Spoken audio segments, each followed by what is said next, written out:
So, yeah, sure. Good morning, ladies and gentlemen. Can you hear me? Good morning. Yeah, okay. I welcome you all to the general online orientation of School of Postgraduate Studies for 2020-2021 academic session, both for Nsukka and Enugu campuses. You're highly welcome, and we're glad to have you here this morning. We're going to be running and we'll be starting and running as quick as possible. Thank you all for making our time to be here. Quickly, as you all know, we do everything by handing over our programs to the Almighty God.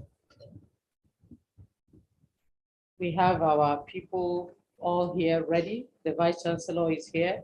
The Dean School of Postgraduate Studies is here.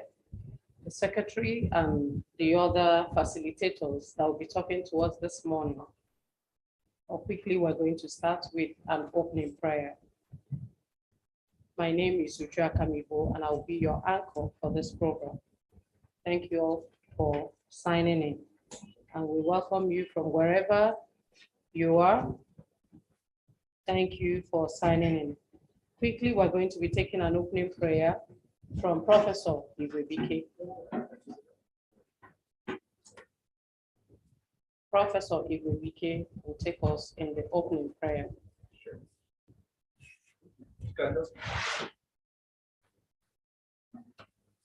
Okay. Let us pray. We pray in the name of Jesus. Amen. Our Heavenly Father, we thank you very much that you have made today possible. Thank you for all our students who have returned after the long strike action. Thank you for sustaining all of us throughout this period. Thank you for this orientation program that is taking place today. Lord, we commit everything into your hands. All the resource persons, we commit them to your hands. We pray for grace, we pray for wisdom, we pray for the guidance of the Holy Spirit. We pray for success. All the materials we are using in this meeting, Lord, we pray that all of them will serve faithfully to the end. Lord, we ask that this orientation shall be a great success and bless all our students who are listening from wherever they are. Glory be to your name, Lord, for hearing us.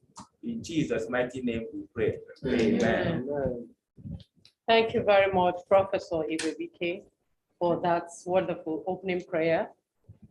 The Vice Chancellor, University of Nigeria, Professor Charles Arizechukwu Igwe, the Dean School of Postgraduate Studies,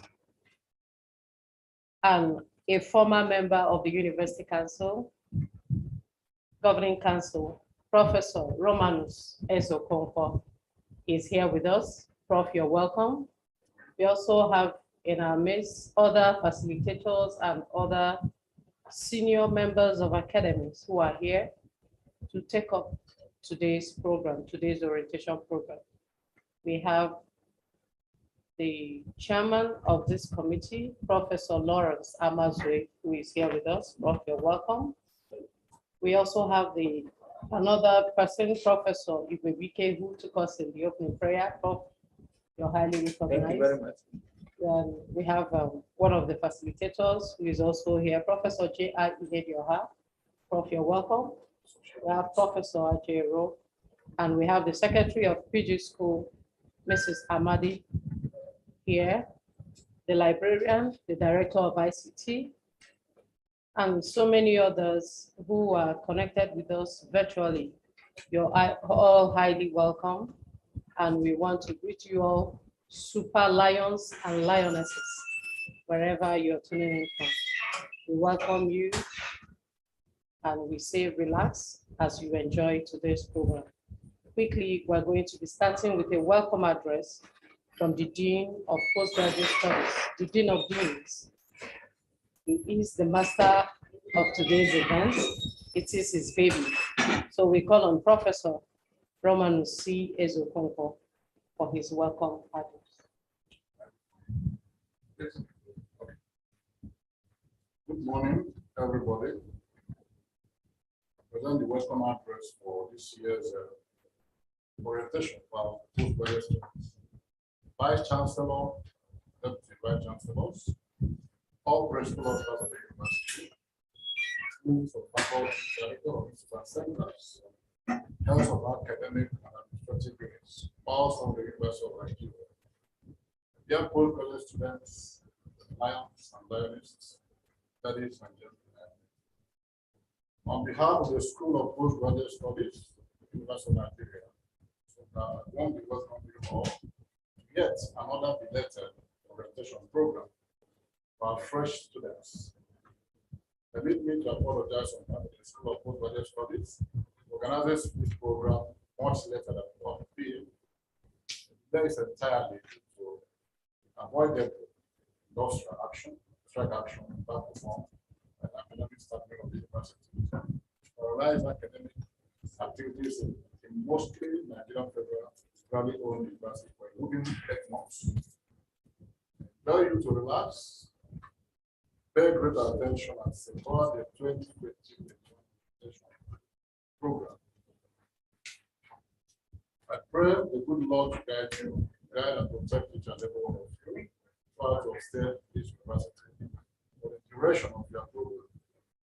The School of Postgraduate Studies mandatorily organizes annual session program for the fresh students so end of acquainting them the requirements, rules, and regulations guiding their stay here at the School of Postgraduate Studies. The ultimate aim of timely and hit-free completion of their program of study here at the University of Nigeria.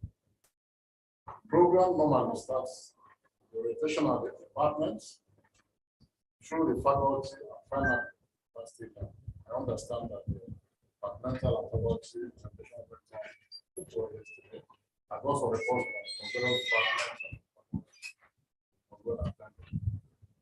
Interaction at this level softly prepares the students for a robust, seamless, and successful quality education. One thing you must do at the onset is to attend, read, and imbibe thoroughly regulations guiding your studies here at the School of Postgraduate Studies. But that book is called the Bible. A soft copy of the 76-page booklet containing the postgraduate studies regulations can be obtained online at School of Postgraduate Studies website. This small booklet will acquaint you with what is expected of you as you embark on your study here for ignorant of the law the same. Right from onset, you should get that book and go through the manual program.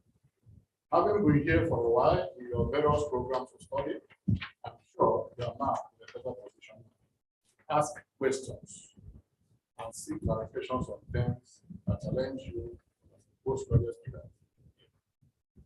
University of Nigeria, being one of the first generation and foremost universities in Nigeria, prides itself as one of the best universities in Nigeria and indeed Africa. In fact, the brand name is superb and is highly sought out all over the globe. Postgraduate students at the University of Nigeria, so that dates back to 1991, our products are presently leaders and captains of the industry. Great entrepreneurs, political leaders, successful scholars, and sound academics of international standard. They are poised to sustain these heights through our postgraduate training. Really has made a good choice to come here for the postgraduate studies. I congratulate you for me. To keep to and sharpen the mission and vision statement of the School of Postgraduate Studies, in particular, the University of Nigeria in general. We have continued to innovate and improve on the existing programs and curricula to meet the international best practices of postgraduate education. That effect, the university recently introduced entrepreneurship workshop for all postgraduate students. I encourage you to take advantage of the workshop to sharpen the way you think, the way you reason, and the way you practice your chosen profession in the economic consideration. Rest assured that the management of the School of Postgraduate Studies is ever ready to serve you better. Prepare to ensure you have a very rewarding and seamless postgraduate education here, and more importantly, that you graduate on a record time. Once more, I warmly welcome you to the University of Nigeria, and more importantly, the 2020-2021 education program. God bless you all as participate actively in this work market orientation.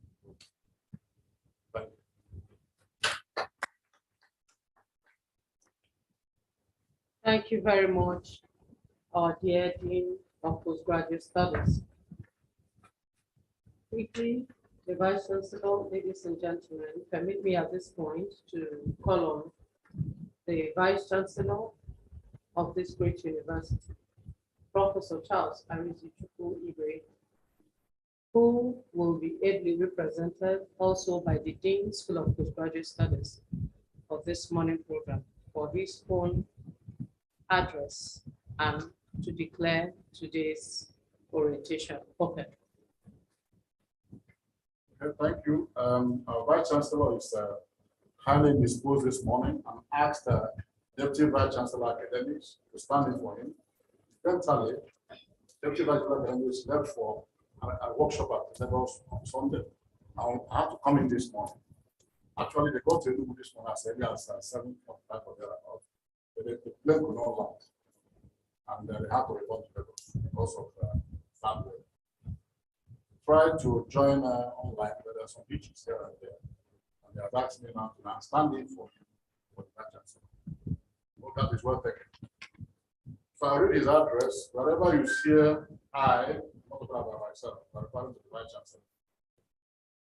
An address by the Vice Chancellor, Professor Charles Arizichukwu Igwe, on the occasion of the online orientation program organized by the School of Postgraduate Studies for the 2020-2021 fresh postgraduate students, held on Wednesday, November 16th, 2022 at the Zenith ICT Building, University of Nigeria.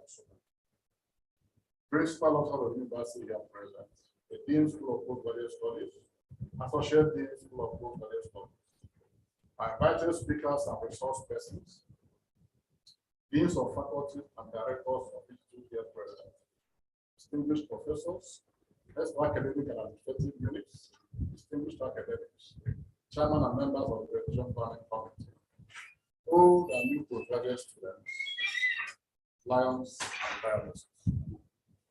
I am pleased to welcome all of you to the third edition of our special orientation program for fresh postgraduate students.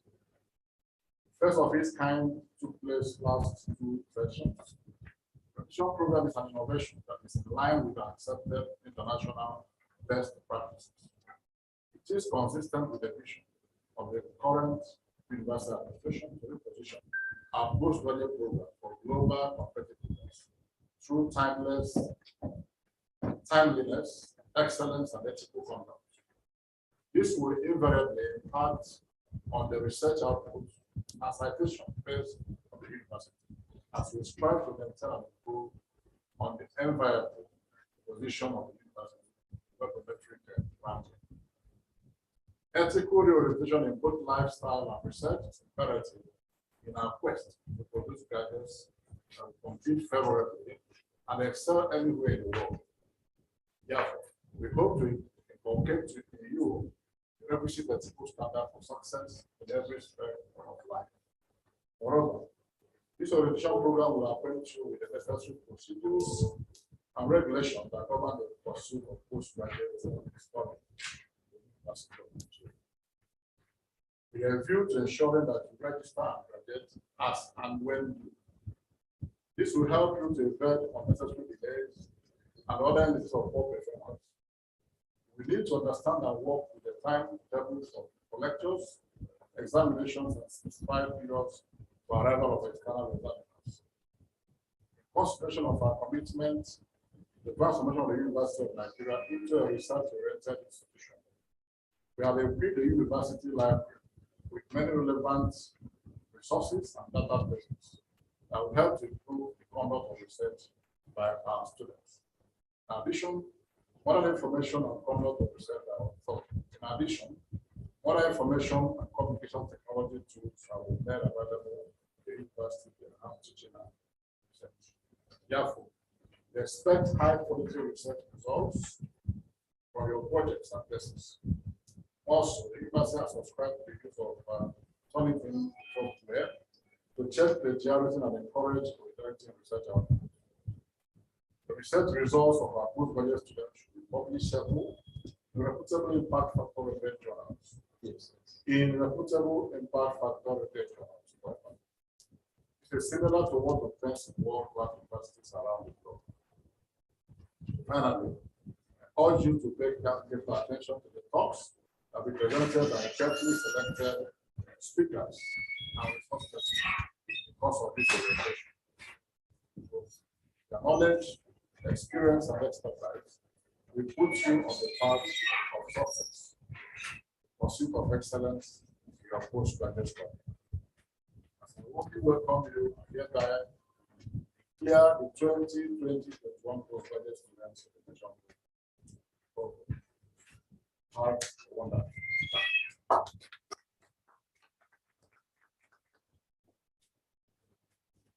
Thank you very much, the Vice Chancellor, ably represented by the Dean, School of Postgraduate Studies.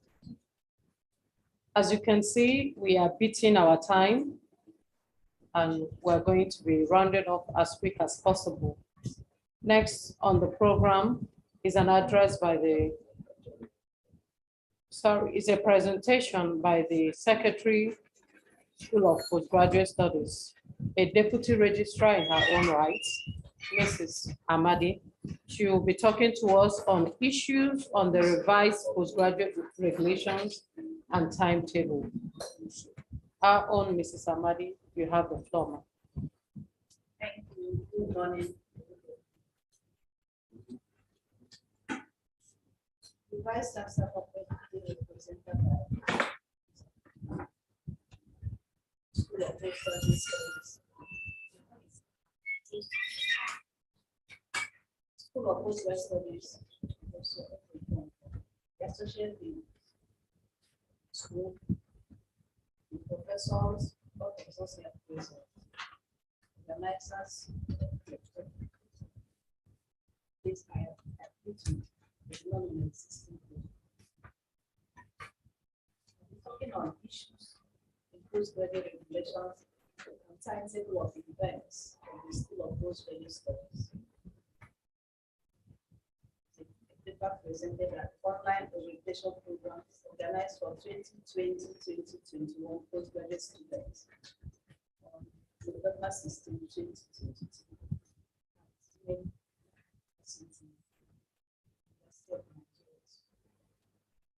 My name is Antonia Ogobe, the secretary. School. The University of Nigeria ranks among the first generation universities in the country that are required to enroll postgraduate and undergraduate students at the ratio of 60 to 40 respectively, and has been designated a research university. This therefore presupposes that the postgraduate study is not priority of the university. It focus on its research. The university administration has taken a number of proactive steps to position the postgraduate programs of the university for global competitiveness. Of such steps is to organize a regular orientation program for all postgraduate students every academic year to ensure that the graduates are grounded. Of postgraduate studies also draws timetable of events, which specifies its activities and events.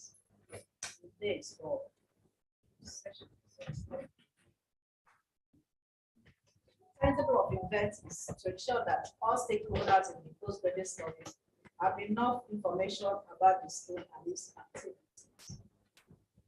You'll be wondering why have an orientation for postgraduate students after having somewhere or even in university. It's not there. Orientation is an enlightenment program usually organized to motivate, assist, and guide graduate or postgraduate students in the most possible ways to performing optimally in their academic research. Consequently, the School of Postgraduate Studies deemed it necessary and appropriate to organize regular orientation programs postgraduate students in this admission every academic year to remind students of the norms, the rules and regulations governing the school or university that must be complied with, and to welcome them into the test. Another reason is to another reason is to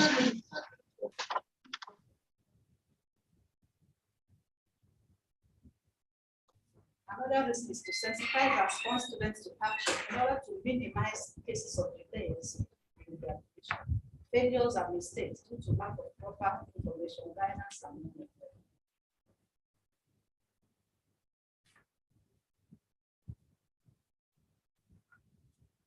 Previously, the affairs and activities of postgraduate studies were handled by the Senate Committee of Postgraduates. The committee later made a proposal and recommendation to Senate for establishment of postgraduate studies in the university, which it approved at least 104 meetings held on 27th, 1979. The school was therefore established to coordinate and facilitate the prosecution of postgraduate programs of the university. School as a quality control unit has major functions which are monitoring and implementation of postgraduate regulations to ensure compliance to this regulation by the faculty, departments, academic units, other individuals and stakeholders taking the responsibility of running the affairs and activities of the postgraduate program. This is to ensure the production of highly qualified manpower for government, tertiary institutions, research institutes, industries, private sector, and other groups in need of high-level manpower for the development of the nation and beyond. It is worthy of note that from the time when matters of the postgraduate studies were done by Senate to on postgraduate to the inception of School of Postgraduate Studies as a semi-autonomous unit, Senate approved several regulations implemented by the Board of School of Postgraduate Studies that were meant to facilitate the realization of the vision and mission of the School of Postgraduate Studies. Vision and mission statements of School of Postgraduate Studies. Vision statement is to strive through research and innovation from a globally reputed straight School of Postgraduate Studies. The mission statement is to attract, educate, train, transform qualified persons to high-level manpower, thoroughly equipped with adequate and appropriate knowledge and specialized skills in research and innovation, required for first-rate national development and improvement in all fields of human endeavors. Postgraduate studies regulation. Postgraduate studies regulation of the University of Nigeria is a handbook that contains a systematic documentation of all the Senate-approved guidelines for running the approved postgraduate programs of the university. Faculties, departments, institutes, centers, and universities offer a wide range of postgraduate programs, leading to the award of postgraduate diplomas, master's degrees, and doctorate degrees. The regulation also contains the guidelines for award of high doctorate degrees, such as DSc,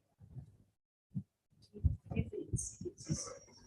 The provisions of the regulation specify the general guidelines for handling all issues of postgraduate studies. The role of every the implementation of the regulation, faculty, departments, and centers, supervisors, internal and external examiners, School of Postgraduate Studies, and even students. The revised Postgraduate Studies Regulation 2018. The first edition of the Postgraduate Studies Regulation was published in 1992-93 academic year. Attempts made to revise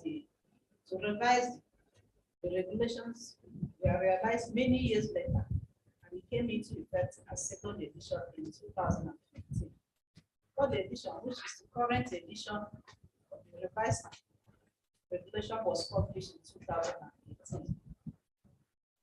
The revised regulation provides guidelines to all stakeholders who are involved in running of the program to ensure that students complete their programs satisfactorily in record time. The regulations aim at increasing the scope of research skills of students and their research outputs in line with the national research policy and program. The revised postgraduate studies regulation also contains the National University Commission's benchmark of academic standards, BMAS, for postgraduate studies in Nigerian universities. Consent postgraduate regulation contains information on matters relating to the following: membership of the board and functions of the school, method of application for postgraduate admissions, registration process, examination process, other matters like attendance at seminars and lectures, change in postgraduate program, channel of communication, preparation of copies of projects and theses, guidelines for evaluation of departmental preparedness to mount postgraduate programs, general guidelines for assessment of projects/thesis, grading system for programs, nullification of examination, nomination and appointment of internal and external examiners, and so forth. Admission and registration. Entry requirements. These are clearly stated in the regulation and in the advertisement for postgraduate admissions. This regulation is online. Provisional admission. The postgraduate admission is provisional because the university or the School of Postgraduate Studies reserve the right to withdraw the admission of a candidate if it is found out at any time in the program that the student does not possess the qualifications on the basis of which the admission was offered. PhD admission. In the new NUC guideline, master's degree with 4.00 GPA or 60% average is required for admission into the PhD program of the following faculties and departments. The faculties are Faculty of Education, Medical Sciences, and Business Administration. And the departments are Music, Economics, Public Administration and Local Governments, and Psychology. For other faculties and departments not mentioned above, the requirements for PhD admission remains master's degree with GPA of 3.50 on 5-point scale or 3.00 on 4-point scale. Modes of registration. Students can register for either full-time, part-time, or sandwich programs. Note that for PGD, a student can only register for full-time or sandwich. There is no part-time. Mode of study. For PGD and master's degree, the mode of study is coursework and project. And for PhD, it is coursework and thesis. Project and thesis shall be orally defended with external examiner participating. Registration. Every postgraduate student shall renew his or her registration at the beginning of every academic year till he or she graduates. Such a student is also expected to pay the required fees for the new session. Duration of program and minimum residential requirements. There are minimum and maximum duration for each postgraduate program. The minimum duration is the minimum residential requirements. That's the minimum you can stay in the university. Details on this is in the handbook, and you can download this online. I know some students are professional students, but the PG school doesn't allow professional students. Want them to go as fast as possible. Examination fees. The examination fee for master's and PhD students have been removed from the sessional fees. The examination fee is to be paid at the point of examination. The minimum pass grade for all postgraduate courses and projects is 50% or grade C grade. In all postgraduate courses and projects, grade D, E, and F are failed grade. It's unlike where you have D or E as passed in undergraduate program. So D and E and F are failed grades. The GP required for the award of master's degree is 3.00. PhD thesis oral examination remains either pass or fail. However, the examiners usually are fixed grade after PhD oral examination, and this is used to determine and reward those who excel more than others with prizes. A PhD student is expected to make at least an average of 50% for pass. Completion form or form for entry into exam. 3 months to the end of the program, a student shall complete and submit form for entry into examination. SPGS Form 6, that's the name. The supervisor and the head of the department shall certify that the candidate has completed the required coursework and project or thesis. In the case of PhD, with effect from 2015-2016 session, the candidate shall have attended at least one national or international conference, published in at least one national or international journal, and has completed minimum period of study. The bursar shall certify that the candidate has fulfilled the financial requirements and the regulations of the university. Submission of the duly completed completion form signifies the end of the program and end of payment of fees. Attendance at lectures and seminars. For all postgraduate students, attendance at seminars and lectures is mandatory. 70% attendance at lecture is also mandatory for students who have registered for courses. Approval of this title of thesis. Before oral PhD examination is conducted, the title of thesis must be approved by the Senate. Oral examination of PhD thesis. Regulation 39, Section 3 provides, among others, conditions that for a postgraduate thesis to be PhD thesis to be approved, there should be at least an acceptance letter in any impact factor index journal approved by the university for promotion. In addition, the student shall show evidence of attendance and presentation of paper in a national and international conference in his or her field. Missing examination. Any student who misses coursework examination shall register details and retake the exam at the next opportunity. If a student misses project reports examination, he or she shall wait till the next opportunity or bears the full cost of the examination. Postgraduate diploma program. The classes of passing postgraduate diploma is distinction, credit, and merit. Ordinary pass in postgraduate diploma is no longer awarded. Correction of project thesis. This should be done within 90 days from the date of examination.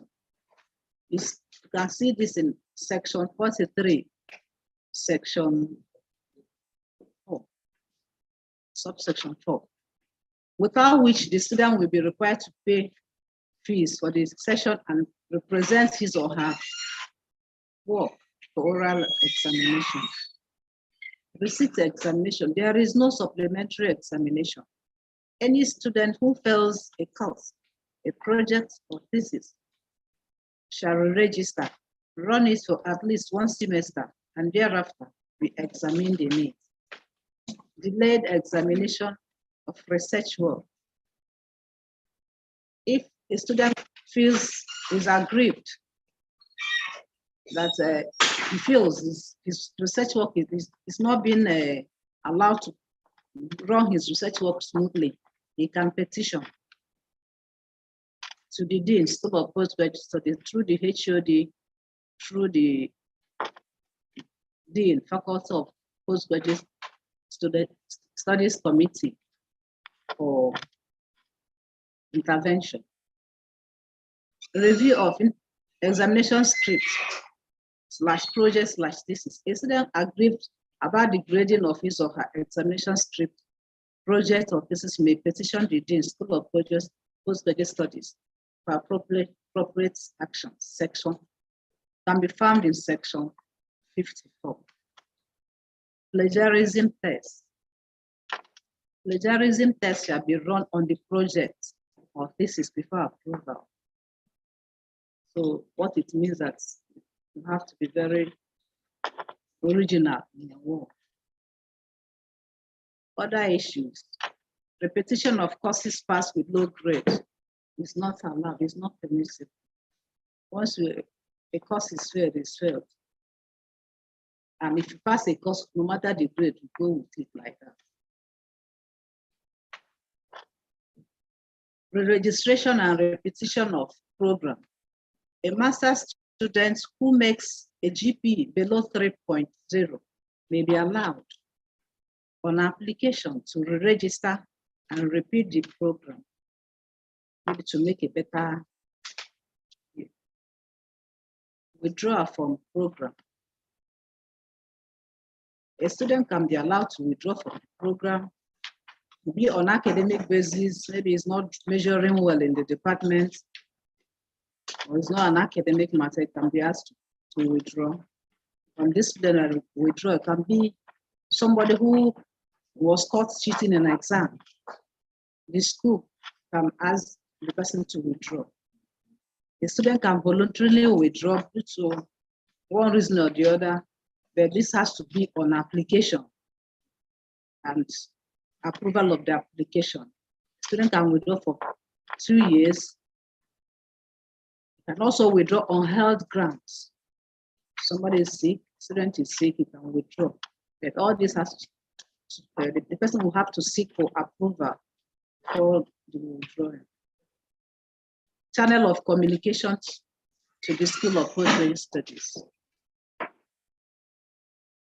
For any student who wishes to write or to communicate for any correspondence to the school, all matters of correspondence to the School of Postgraduate Studies, including applications for change of course, for residence or whatever, to the coming from, should be addressed to the Dean, School of Postgraduate Studies, through the head of department, through the Dean, Faculty of Postgraduate Studies Committee, appropriate action. Revised timetable of events of postgraduate studies.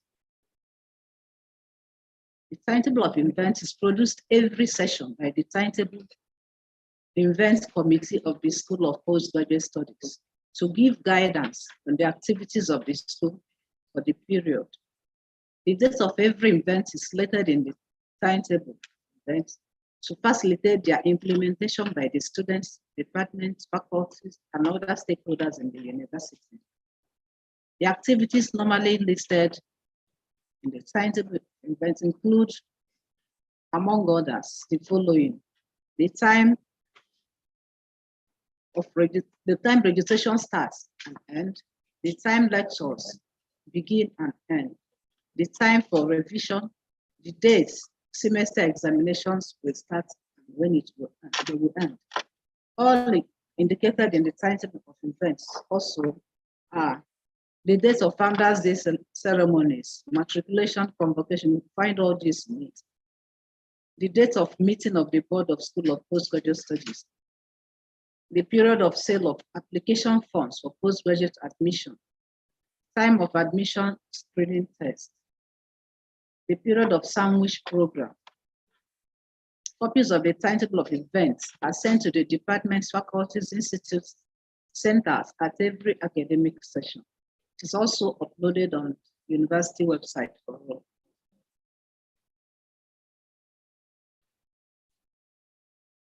I know this is not exhaustive. That's why we have the handbook. And advice is that students should download the handbook and now go to the sections where they really need help and go through it. If there's still any problem, they can also reach out to the school. Thank you.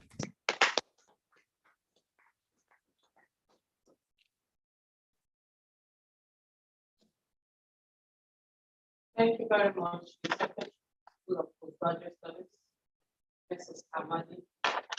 You can agree with me that she did justice to that breakdown. Thank you and thank you again. You know that postgraduate studies is all about research and research and research. And that is why we have a keynote address to be presented by Professor J.I. Medioha. And they will be talking on towards a sustainable research focus and globally competitive postgraduate study in the University of Nigeria. Permit me at this point to invite Professor J.I. Medioha.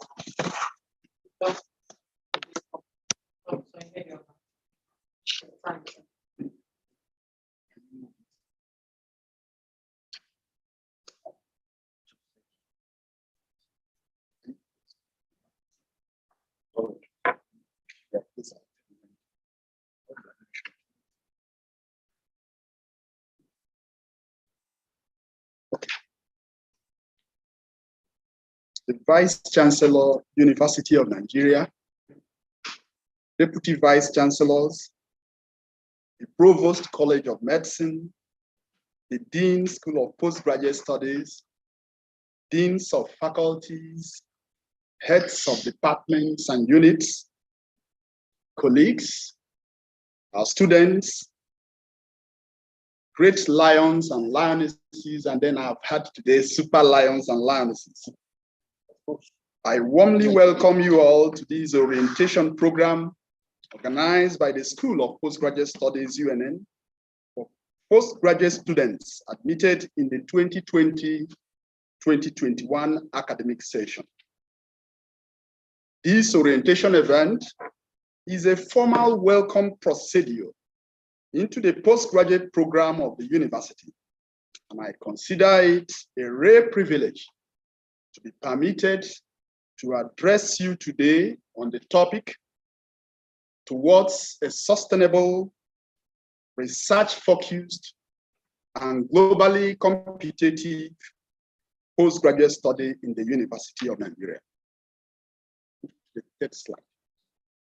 May I start by calling the attention of all postgraduate students to the fact that this orientation program is strategically positioned at this transition point in time when you as postgraduate students shall be changing your pattern and form of learning from the passive, receiving only type to the active, research-based, contributing and giving type of learning.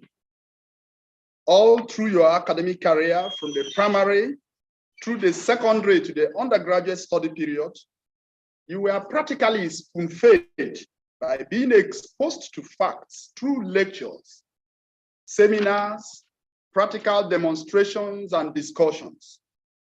You passively imbibed these facts and then later regurgitated them at examinations when requested.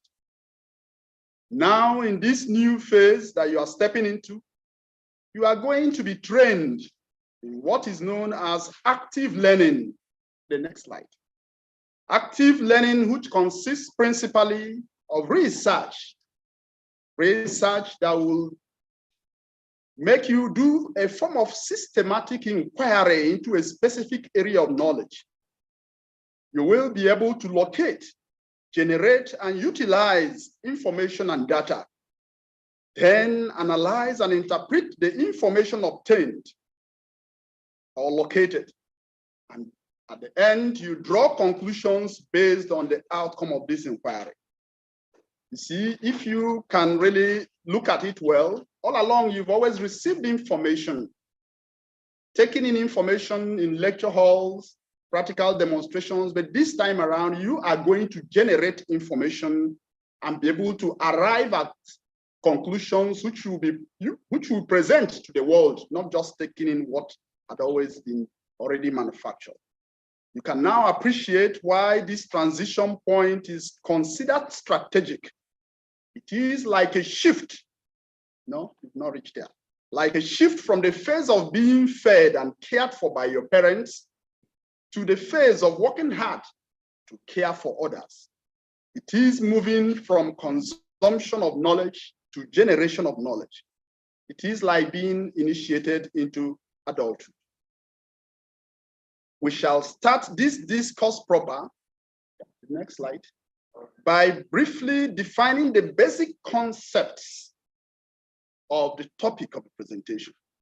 The concepts of sustainability, sustainable research, global competitiveness, global competence, and then strive to apply their meaning to your stay and success here as PG students.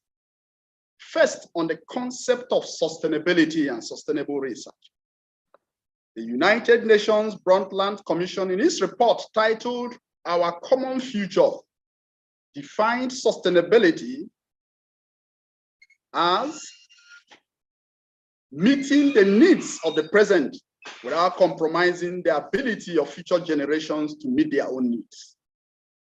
Further analysis showed that there are 4 major pillars of sustainability: the human pillar, the social pillar, the economic pillar, and the environmental pillar. You can move to the next slide. For our own applications in this presentation, the human pillar is you, the PG student, and human sustainability will aim to maintain and improve you as a human capital resource by helping you to develop skills and capacity to support better functionality that will promote your future well-being and the prosperity, your future well-being and prosperity and that of the society. The social pillar is the society at large, and social sustainability aims to preserve social capital by you becoming conscious that what you do and leave undone impacts on others and their future. The economic pillar aims at improving the standard of living, not only of yours and those around you and your environment, while the environmental pillar aims at improving human welfare through the protection of nature and environment. The next slide. Sustainability for you as a postgraduate student will therefore entail that you make decisions and take actions during the postgraduate program that will facilitate your getting adequate coursework and research training and the higher degree you came for in record time, without battering away your future and the future of others. If you take note, back again, in that slide, without battering away your future and the future of the coming generation is underlined.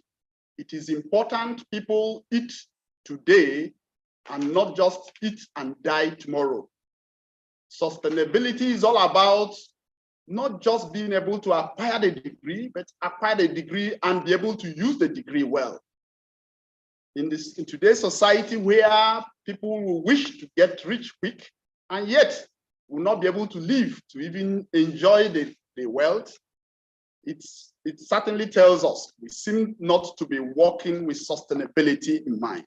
Therefore, in whatever you do as a postgraduate student, you must make sure that as you get a degree, you don't batter away your future and the future of all other generations. Thus, for your postgraduate study here to be sustainable research-based, it must be done in such a way as to meet your present needs for research training and a degree, while not compromising your future and the future of generations to come. How will we achieve this? Simple. In whatever area of postgraduate study you are admitted to, you will choose and investigate those concepts and applications that will meet the present needs of the society. When you have done your research, you must record and report your findings as accurately as possible, even if it did not come out the way you expected it. Because any falsification will haunt you in the future and negatively affect those that will utilize the findings of your research. I will want you to the next slide. This point must be very well taken by you, that if you must choose and investigate those concepts and applications that will meet the present needs of the society. That's the very first step. And then when you have done that, make sure you record what you found. There is a tendency of a large number of people to want to run with the crowd. If every other person found that all blacks are shot, then I should also report that all blacks are shot. If the blacks that you investigated are tall, report that. It will sell better to the world and make you outstanding than you reported what you know is not true, which later will be found not to be true. You have to, this is all part of what builds up to sustainability. If you build on falsehood and do not report accurately, it won't take long. Someone else will have to find it out, or those who will utilize your findings will know this is not working. And at the end of the day, it will become obvious that you did not build on sustainable grounds.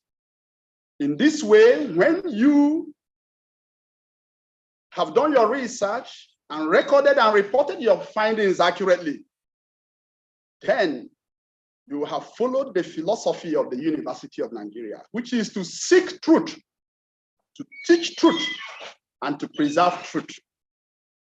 In this way, you will also have effectively worked up this opportunity of a postgraduate study into one that is sustainable research-based. The next slide. Also, through this individual action of each and every one of us, the concerted effort of all will be leading gradually to the attainment of what is known as the Sustainable Development Goals of a future for all. If you do your research honestly and able to convey your findings, you will be contributing to eliminating or reducing poverty and hunger, improving health, well-being and the quality of education, providing clean water, sanitation and decent work, facilitating gender equity, peace, justice and strong institutions, and these are what is known as the Sustainable Development Goals. The next slide. In addition, when you choose a research area and you are able to honestly do your work, report it as true as you can. In this, you will be providing what we call an important social tipping point that will trigger the spreading of new social norms, behaviors, policies, and economic processes that will in general lead to upbuild for you and the society at large. If you did your own research and reported it correctly, in future, when you have your own students, you will also insist and carefully supervise them being able to do their work and deliver. In that way, you will be strongly influencing a generation of people, and every other person who is influenced will also have to influence the other. The next slide, if possible. Then on the concept of global competitiveness, a globally competitive postgraduate study is one that will give you the opportunity to develop and improve on skills that will make you a productive member of the society and the world at large. The postgraduate program in UNN will provide you with the awareness, skills, and knowledge to understand, navigate, and flourish in this increasingly global economy, because a 21st century postgraduate student may end up working for an international organization.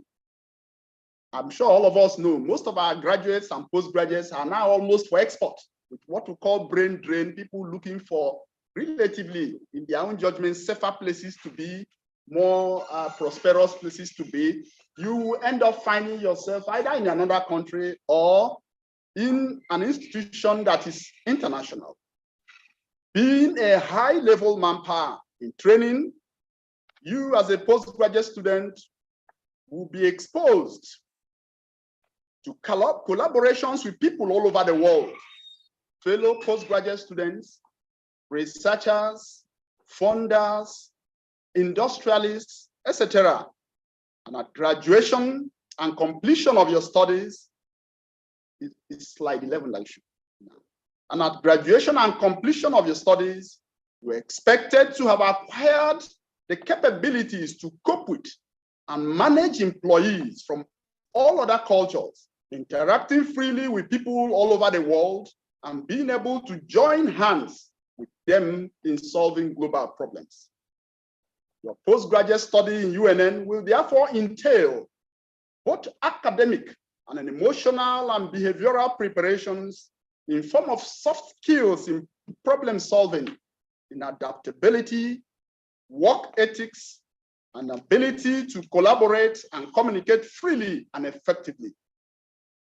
This program will help you as an individual to see that success is attainable no matter the circumstance. Competitiveness thus provides you with the incentive to improve yourself so that you can lead a more successful life. One will often hear the question and concern as to whether success will really be easily attainable here with all the constraints, difficulties, and challenges of our third world circumstance. May I assure you that experiences have shown that our graduates, those from UNN and other institutions in developing countries, will always successfully fit in and cope with any circumstance anywhere, while those that studied in more technologically advanced and developed nations are not always able to stand and achieve success with ease in circumstances where infrastructure and institutions are weak and poor. This is what I used to call the orphan effect. If you see those who found it difficult coming up, they are strong enough, they can stand anywhere. While those who were taken to school in air-conditioned vehicles and then all that had all their parts well made, they cannot always stand as strong as others. The next slide. This implies that a well-executed postgraduate program here in UNN will make you adaptable anywhere. If you can survive and succeed here with all the infrastructural deficiencies and limited resource-induced constraints, you can be sure you will prosper anywhere. Global Competitiveness Index for you as a PG student shall therefore be rated based on your ability during the study and upon graduation to be productive and prosperous anywhere in the world. Now that we have defined the basic concepts of the presentation and the application to your PG studies, may I further draw your attention to the fact that sustainable research and global competitiveness resonates in the vision and mission statements of the University of Nigeria.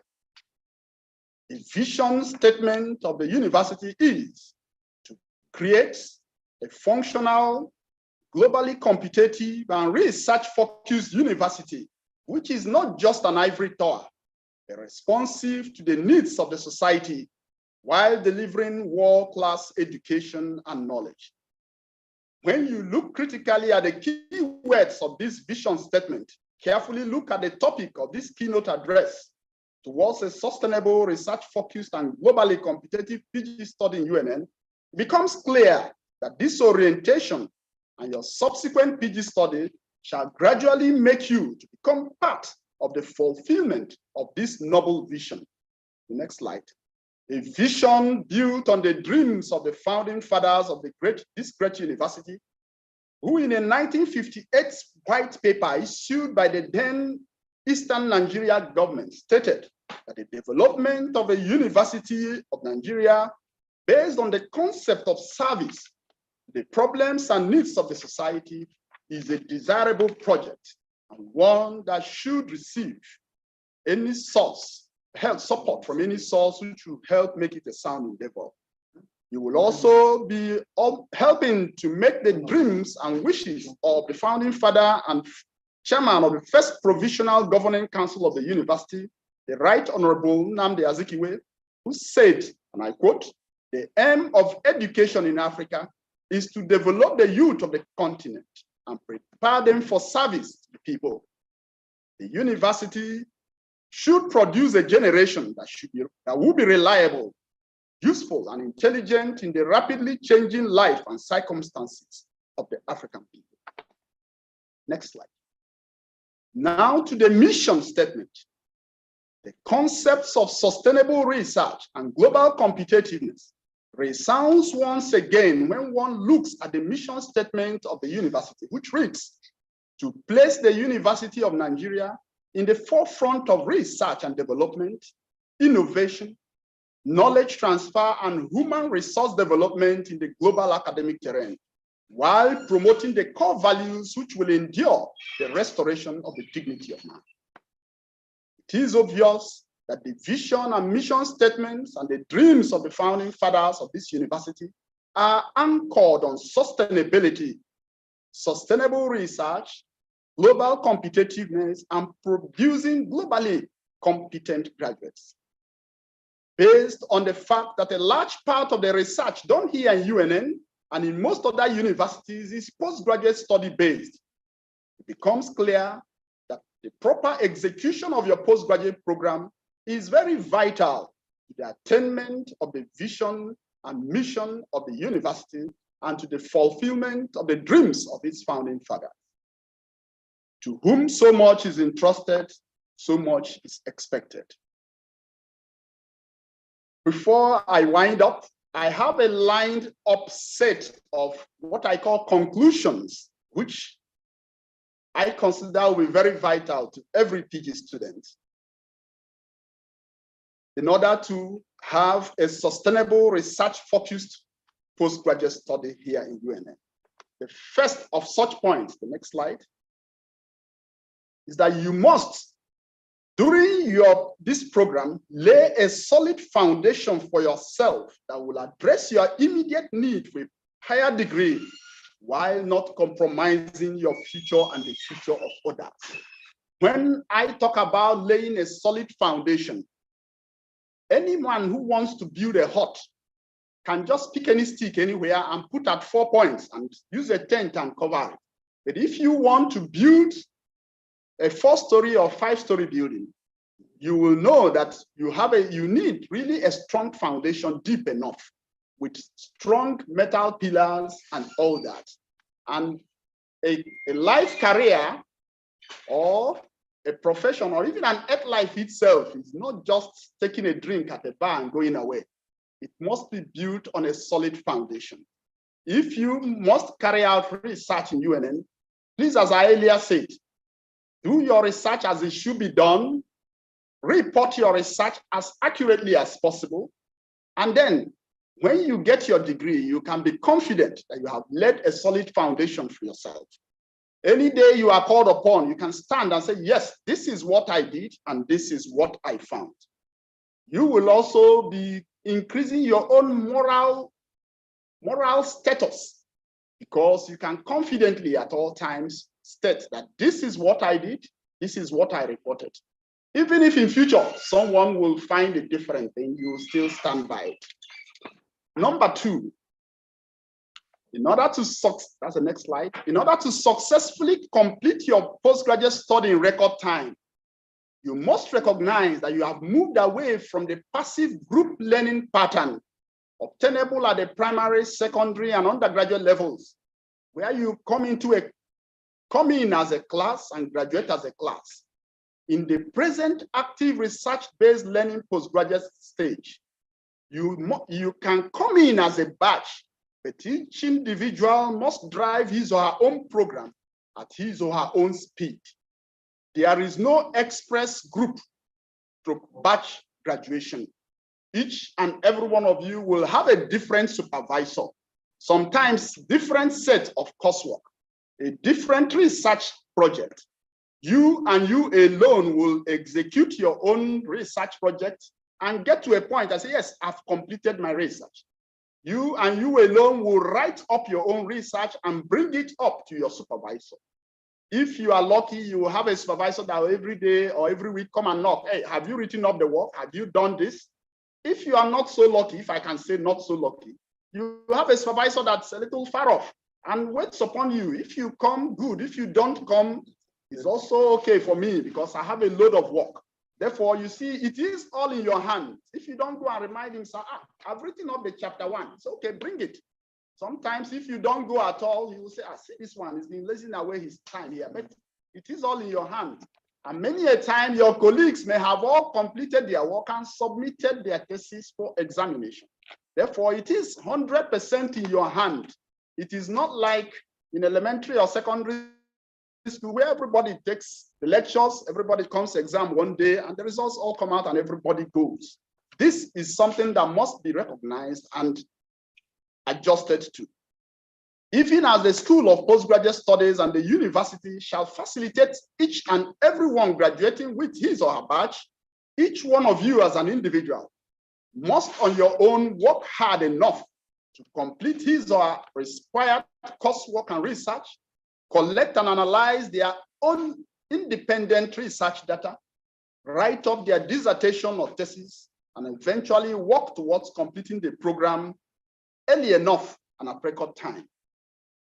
If, however, events and circumstances press, we know those in the postgraduate program are adults, sometimes family issues, health, job transfers, business challenges, you should also happily be ready to slowly but steadily pursue the postgraduate program to a successful end at your pace.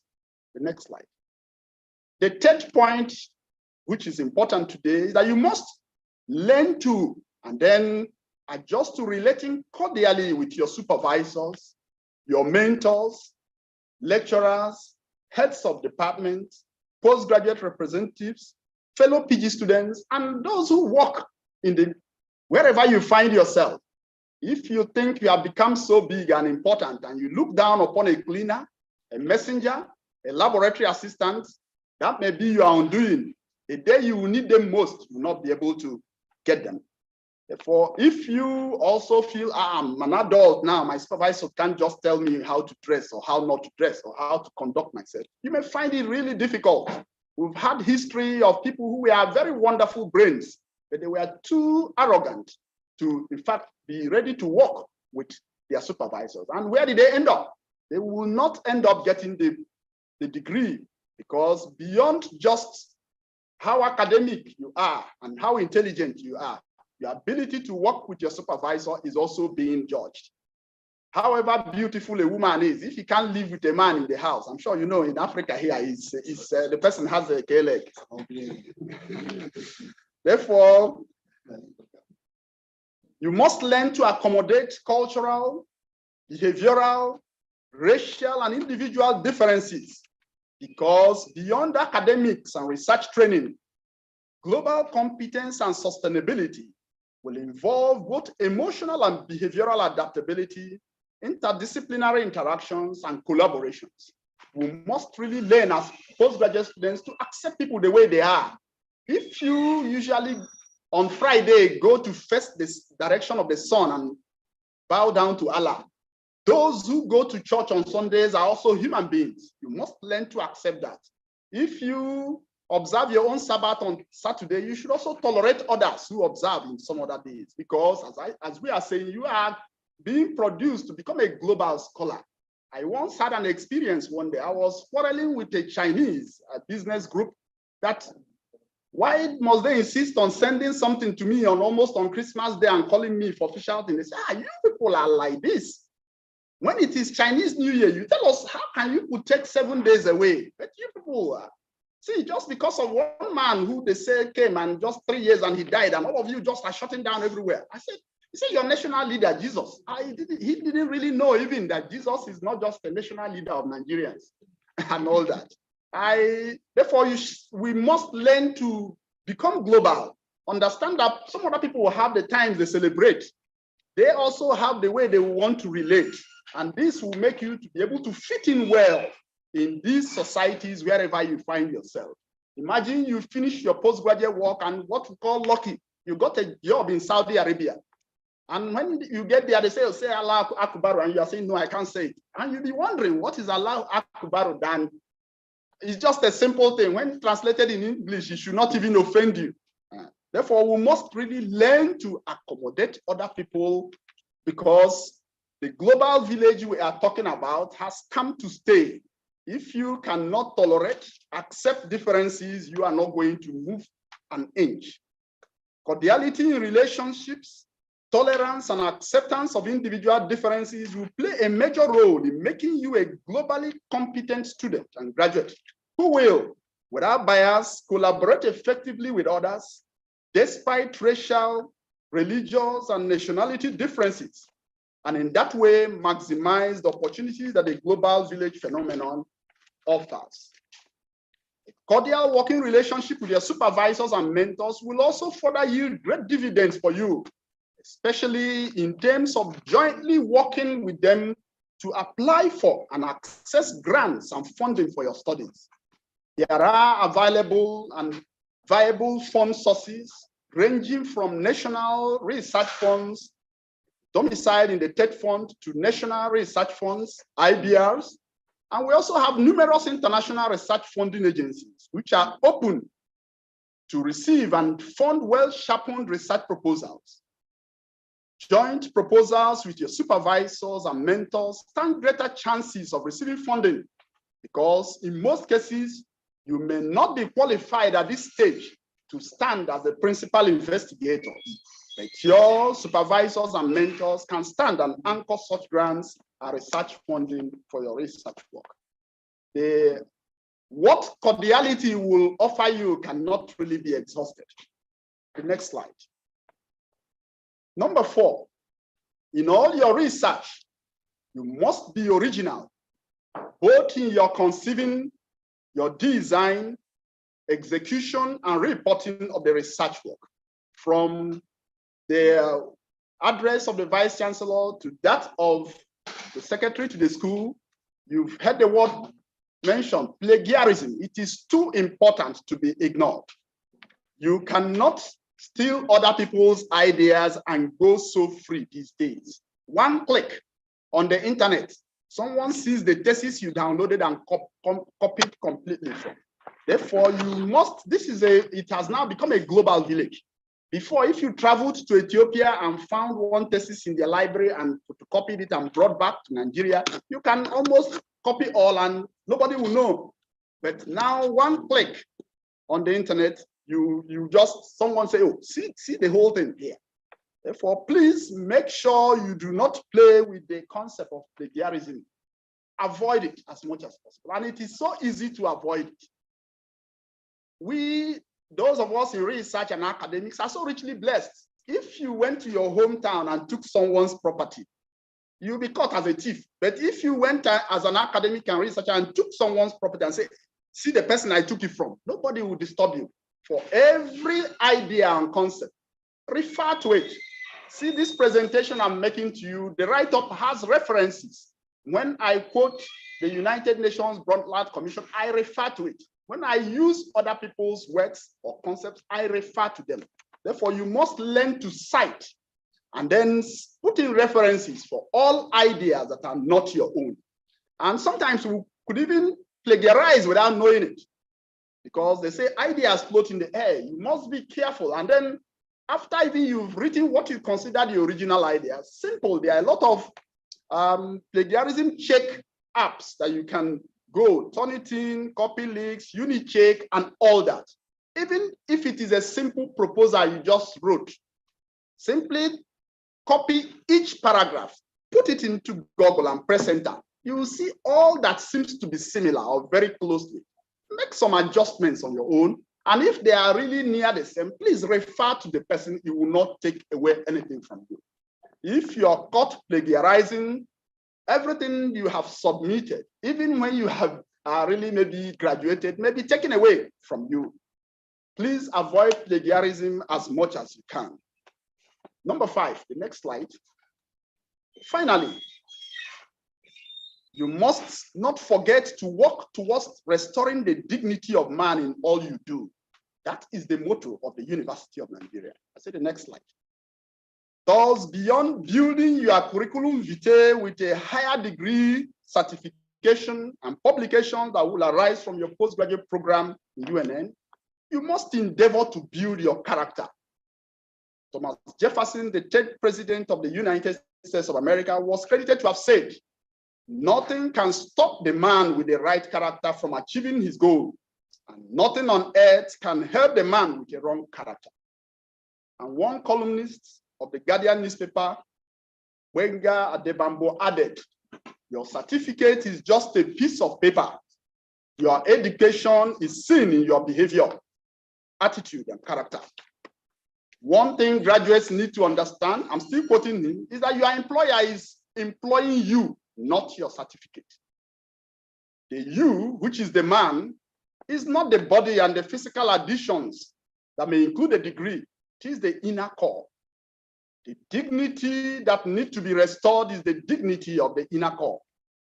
Therefore, as you pursue your postgraduate program, get your certifications, please try to build up your character. Very simple things. I was in a meeting with some people the other day, as people were drinking water, so we're throwing the sachets, throwing the bottles. Someone have to call people's attention.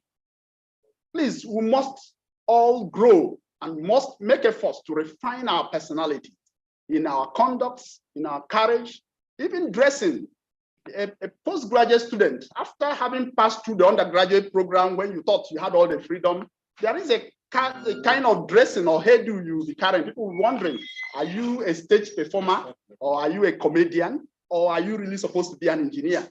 Therefore, it is left to each and every one of us. This what I call a matter of inner morality. If each time you dress like this and carry yourself like this, police will always wave you down. That was the problem with the NSAS. Yeah, there are still worse criminals moving on the roads. When the police sees you carrying yourself in this way, they say, "Park here." They start wondering, how could you have this car if you're looking like this? Therefore, one must know how to refine one's personality. It may be far more important than all the certifications. No one ever staples his certificates on his body as he goes about. But there is a way you carry yourself, you will stand above even your certificate. But if you have refined your personality to the point that it can be a bar with your MSc or your PhD later, then you are really richly blessed. The dignity that needs to be restored, as I said, is the dignity of the inner core.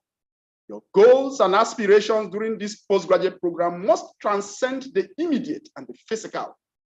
In executing your postgraduate study, therefore, I admonish you to strive to do it in such a way that you do not jeopardize your future and the future of generations to come, while meeting the present need of a higher degree certificate. In this way, you have done a postgraduate program that is sustainable, research focused, and that will produce a globally competent graduate and that have restored the dignity of man. I thank all of you for listening.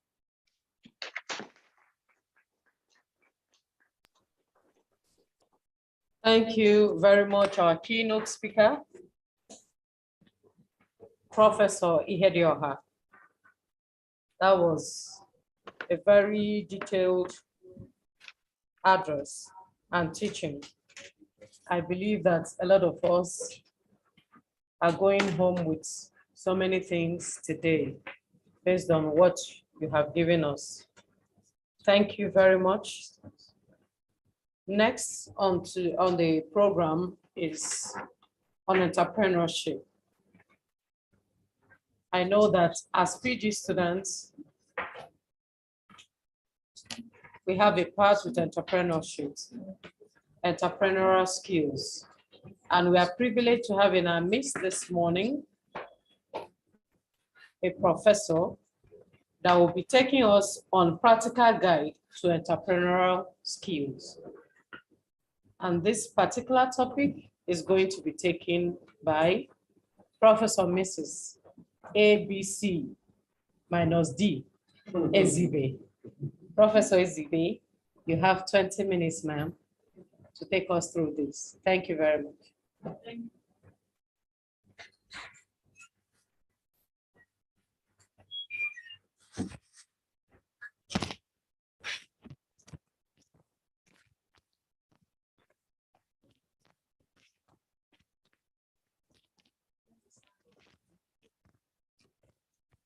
Good afternoon, everybody.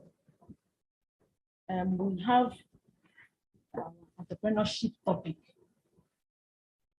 practical guide to entrepreneurial skill acquisition. Okay, so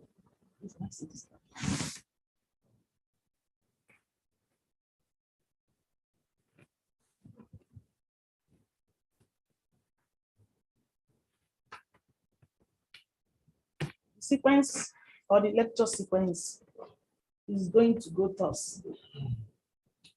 Introduction, we are going to look at what is entrepreneurship, who is an entrepreneur, the characteristics of an entrepreneur, types of entrepreneurs. Also going to look at what are entrepreneurial skills, how to improve entrepreneurial skills, effective ways to build entrepreneurial skills. Then we conclude. So the topic is the practical guide to entrepreneurial skills. So I have been introduced, and we'll go to introduction. The rate of unemployment among our school leavers and graduates is worsening by the day. And there's no other reason than because that most university curricula is based on theories and not practical. And we all know that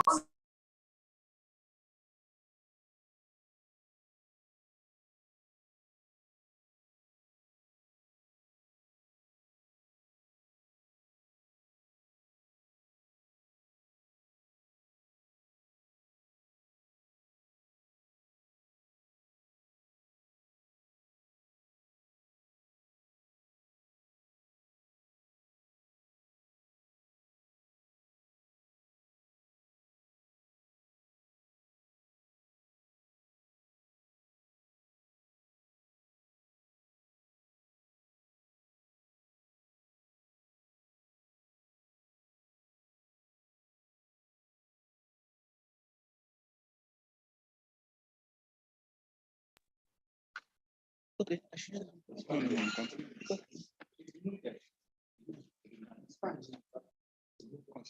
Okay. I said this population is endowed with abundant human and natural resources and favorable geographical location in the world, yet they are not being utilized. The current global financial crisis has impacted negatively on the macro and micro levels of the Nigerian economy. In the present, this situation has posed serious challenges and threats to government and a great number of citizens. Nigeria is faced with a number of problems ranging from youth and graduate unemployment, high level of poverty, insurgency, conflict and diseases, overdependence on foreign-made goods, low economic growth and development, lack of capacity and required skill to move the economy forward, and urbanization. The high level of unemployment among the youths or in Nigeria has contributed to the high rate of insecurity, violence in election and poverty. And the Nigerian Population Commission reviewed that 64 million Nigerian youths are unemployed. There are 1.6 million are unemployed, bringing to a total of approximately 80 million youths not being well employed. And that is almost half of the Nigerian population. Now, what is the effect? The effect is what you're seeing on the screen. This is an interview of immigration, I think 2008 or 9. They advertised, and most Nigerian youths went for the interview. The crowd was so much that some people even died. Please just show them. Look at this. Move on, the next slide. This is just, it's not a World Cup event. It's people that came for interview. These are Nigerian youths. Their hair is an interview. This is people that came for interview. The picture is show that some people died due to stampede. And the next one. The next slide. So some of them died. What government did was to compensate their families. And I'm sure none of our PG students would like to die in search of job so that his family or her family will be compensated. So that is why we are talking about entrepreneurship. Next one. So what are we talking about? We're talking about unemployment. And why is it like this? It's because of our educational system, which is non-functional. What do I mean by non-functional? It's just about theory, subject-centered education, and is not practical oriented. I saw one cartoon that somebody just graduated, just like I see on the screen. After 3 weeks, he was on the street selling plastic buckets. Somebody who was dancing just within 1 month because he didn't see anything to do. A graduate went to the street to start selling plastic containers. But it's not a bad thing. There's no business that is bad, but it's to tell you that most students lack this functional education system. So what are we going to do? We have to build a bridge. The entrepreneurial transformation for building this bridge is what we need. That is being entrepreneurial. We now have to cross this bridge of non-functional education to a functional education, which is solution-centered education, where practical things will be done. People will go into technology. People will start being their own bosses. They start doing things on their own. That's what we are advocating for. Next one. Now, what are entrepreneurial skills, or what is entrepreneur? Okay, let's say what is entrepreneurship. Traditionally, the activity or entrepreneurship is the activity of setting up a business, taking up the financial risk, and also with the hope of making profit. There are many definitions to it. It can be that you're just pursuing a new idea and you're also going to make profit from it. But entrepreneurship is more than that. What entrepreneurship is all about innovation, seeing a problem as an opportunity and about changing the world. So unemployment is a problem, but you see it as an opportunity. Many people are making money. Many young people are making money because they have seen unemployment problem in Nigeria even as an opportunity to make more money. They start creating jobs themselves. There are many young people who are making genuine money, not all about Yahoo boys or whatever. There are people who are making genuine money. Some people are into cryptocurrencies. Some are into, so many things because we're in the era of technology and online. So many people are doing things, but you need to understand that after school, that you mustn't be employed. But as the day go by, just like I've said, the unemployment rate keep on increasing. And there's something I want to tell us. There's a saying that said that salary is the bribe they give you to forget your dream. As a graduate, you have the dream of building a good house. You have the dream of buying a car, Mercedes car. You have the dream of, traveling abroad, because whether you like it or not, when you travel abroad, mix with people, come down, it adds to your life. So, but they say that with this dream, if you get employed, especially civil servants, just like the name is said, servant, a servant can never be a boss, no matter how the level. No servant can be a boss because you're being paid. And all of us know what is happening in Nigeria now.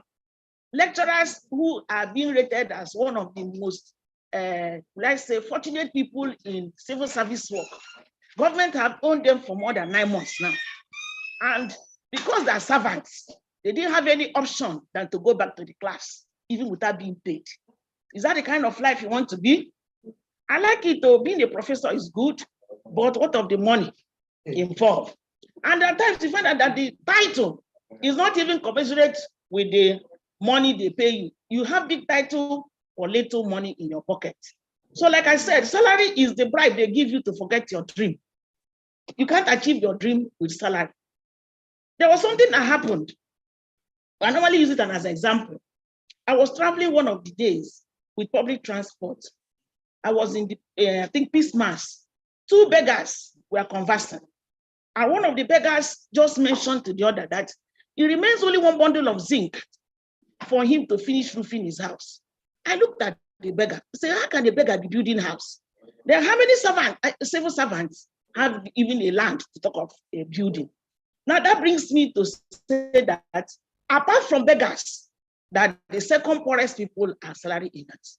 But with what I saw that day, even some beggars are richer than some salary earners. Because if you go to the private sector, some graduates are being paid 30,000 in a month. Then divide it by 30, find out a graduate is just earning 1,000 a day.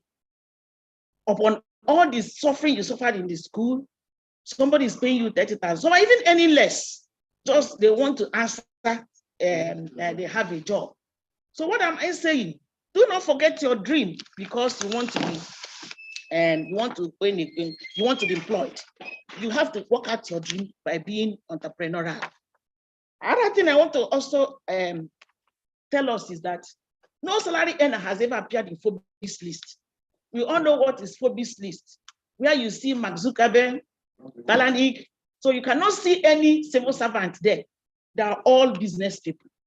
And these people are just human beings like us. Just they started a business, they started a program, they continue working on it, and before in it, they become one of the popular people in the world. Even our own person, although I'm going to show us some of the Nigerian entrepreneurs, they all started small and they keep on growing. But most of our youth, we just want it, as far as you go, you have certificates, somebody should be paying you. That mindset should be changed. That is what we are talking about. Okay, now, what are the importance of entrepreneurship? Entrepreneurship creates job. Entrepreneurship promotes utilization of local resources. Just like we say Nigeria is endowed. We need to utilize some of these resources. We also need to decentralize and diversify in businesses. We have to promote our entrepreneurial culture. Form capital. Also promote technology and conservation of foreign exchanges. So who is an entrepreneur? Entrepreneur is the person who sees a gap or a need in his environment and bring resources together to meet such need for reward. Why did I say reward? I didn't say profit, because some businesses are not profit-oriented. For example, social entrepreneurs, they are interested in people's welfare. These politicians, time has come that they say, I want to build road for you, this and that. They're social entrepreneurs. They're not after the money they're going to get, but they have something in their mind, maybe for you to vote for them, give you their mandate. So that's the thing. But what I'm saying is that anybody engaging in a business or anything, you're closing a gap, you're bringing some resources to meet such needs, definitely there must be a reward, either profit or otherwise. So being an entrepreneur means being a leader, and a leader in your business and a leader in your community. So next slide. These are some examples of Nigerian entrepreneurs. The first person here we see is Chief Samuel Onish, the owner of Peace Mass Transit. I've read the story of this man. He started with selling okrika. From okrika, he went into bus conductor. From bus conductor, he bought one bus, Even when he was studying public administration in UNN, he was already a transporter. And this is somebody who lost his father, I think, in secondary school. So he did not allow any of the challenges to stop him. Today, he has grown to one of the known entrepreneurs in Nigeria. What of Chief Innocent Chukwuma, the owner of Innocent Motors? This is the man, the first man that produced indigenous car. He's from Anambra State, and he's still waxing strong. One thing about this man is that he's not even a graduate. I've met with him the day he came for one program. I was telling them to allow somebody to interpret some of the things he was saying. He had so many things in his mind, or to share. So being entrepreneur doesn't mean you must have a certificate. And that is why it is wrong that you have a certificate, you should do more, then you're still looking for who will employ you. What of Chief Cosmos Madoka, the owner of Coscharis? These are people who started somehow small. Then we have Stella Okoli, the owner of Emzo Pharmaceuticals. I read her story. She started with 70,000 naira. 70,000 naira she borrowed from a cooperative. And then she now started her pharmaceutical business. All of us know about Emzo now. What of Dangote?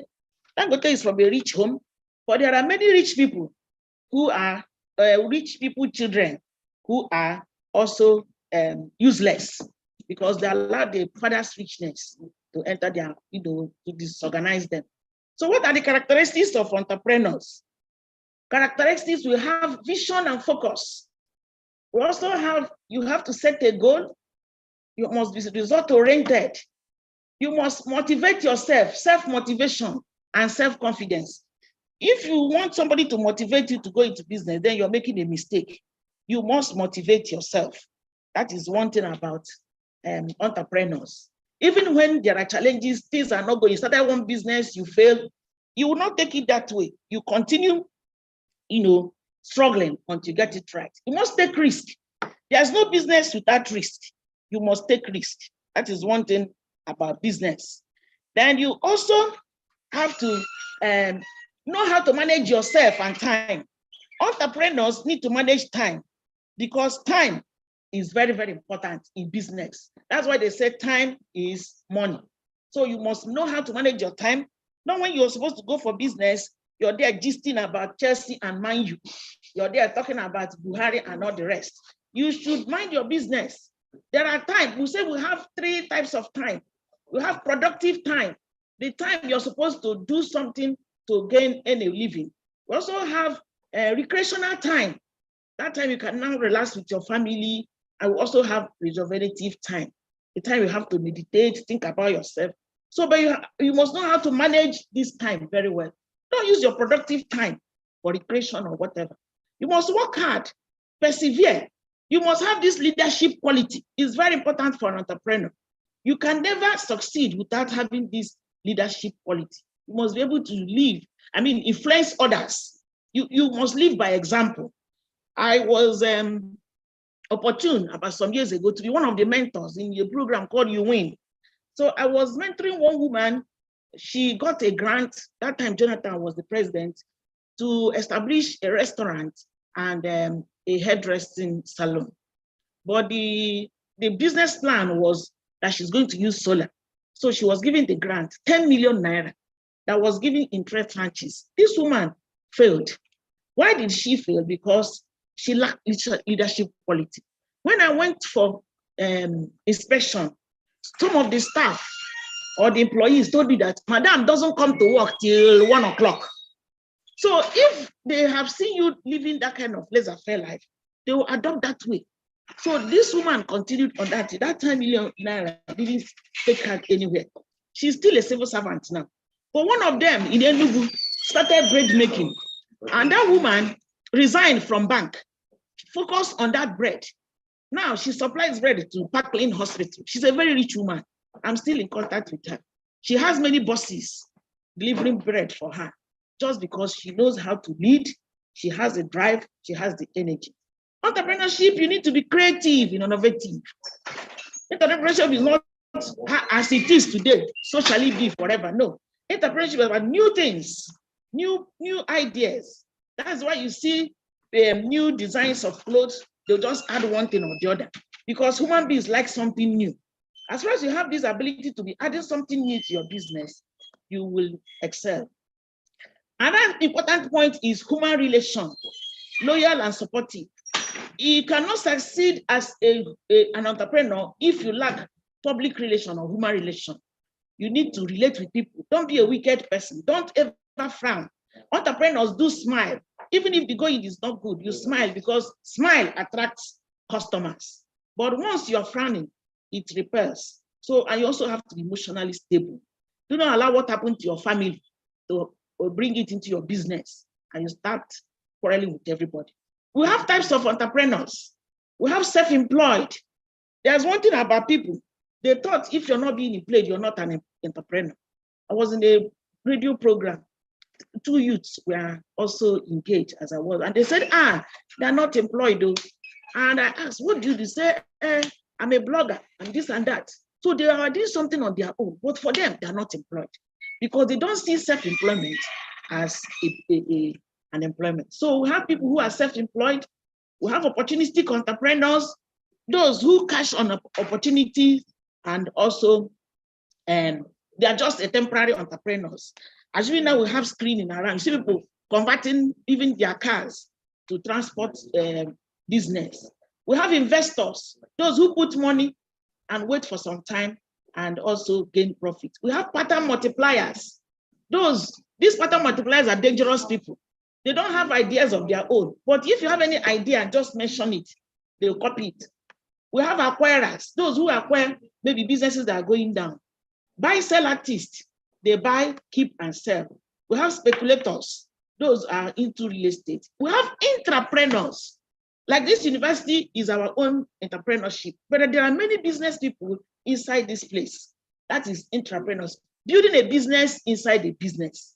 I remember when Peace Mass Transit started, there was nothing like courier service, but now they have courier service. Somebody started it. If you give it to driver, before you know, they find out they can make money from them. That is entrepreneurship.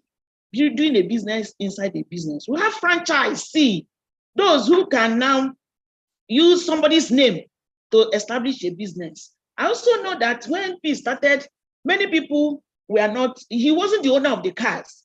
So many people bought cars, registered this as Peace, and they were using Peace Park, Peace name, Peace everything. But they have to pay something to Peace. So Peace now is the franchisor, they are the franchisee, while the business is franchised. So we also have necessity entrepreneurs, those who do business just for a feeding. Those who that will say, I want to repair your shoe, I want to cut your nail. They are still business people, but they collect 50 naira, 100 naira. We call it necessity. Those who wash cars. So what are the steps you have to take to become an entrepreneur?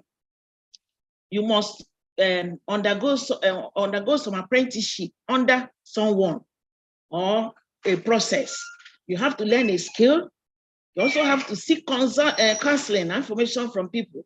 You have to understudy those who are already in the line of business. Very important. You attend trainings, attend seminars on entrepreneurship development. You decide on what to do. Let me tell us, every business starts with generation of an idea. You must generate an idea of what you want to do. It's very important. That is the first step. But that idea is not alone, if it's not enough, if you don't plan on how to take it. Then we take legal matters. You start small and then grow big. I've not forgotten one of the trainings I attended, I think in Scotland, the one of Nigerian women that came is the owner of Tantalizers. And she told us that she graduated either from economics, one of these business courses, and she went to Lagos, where we thought is where the greener pasture is.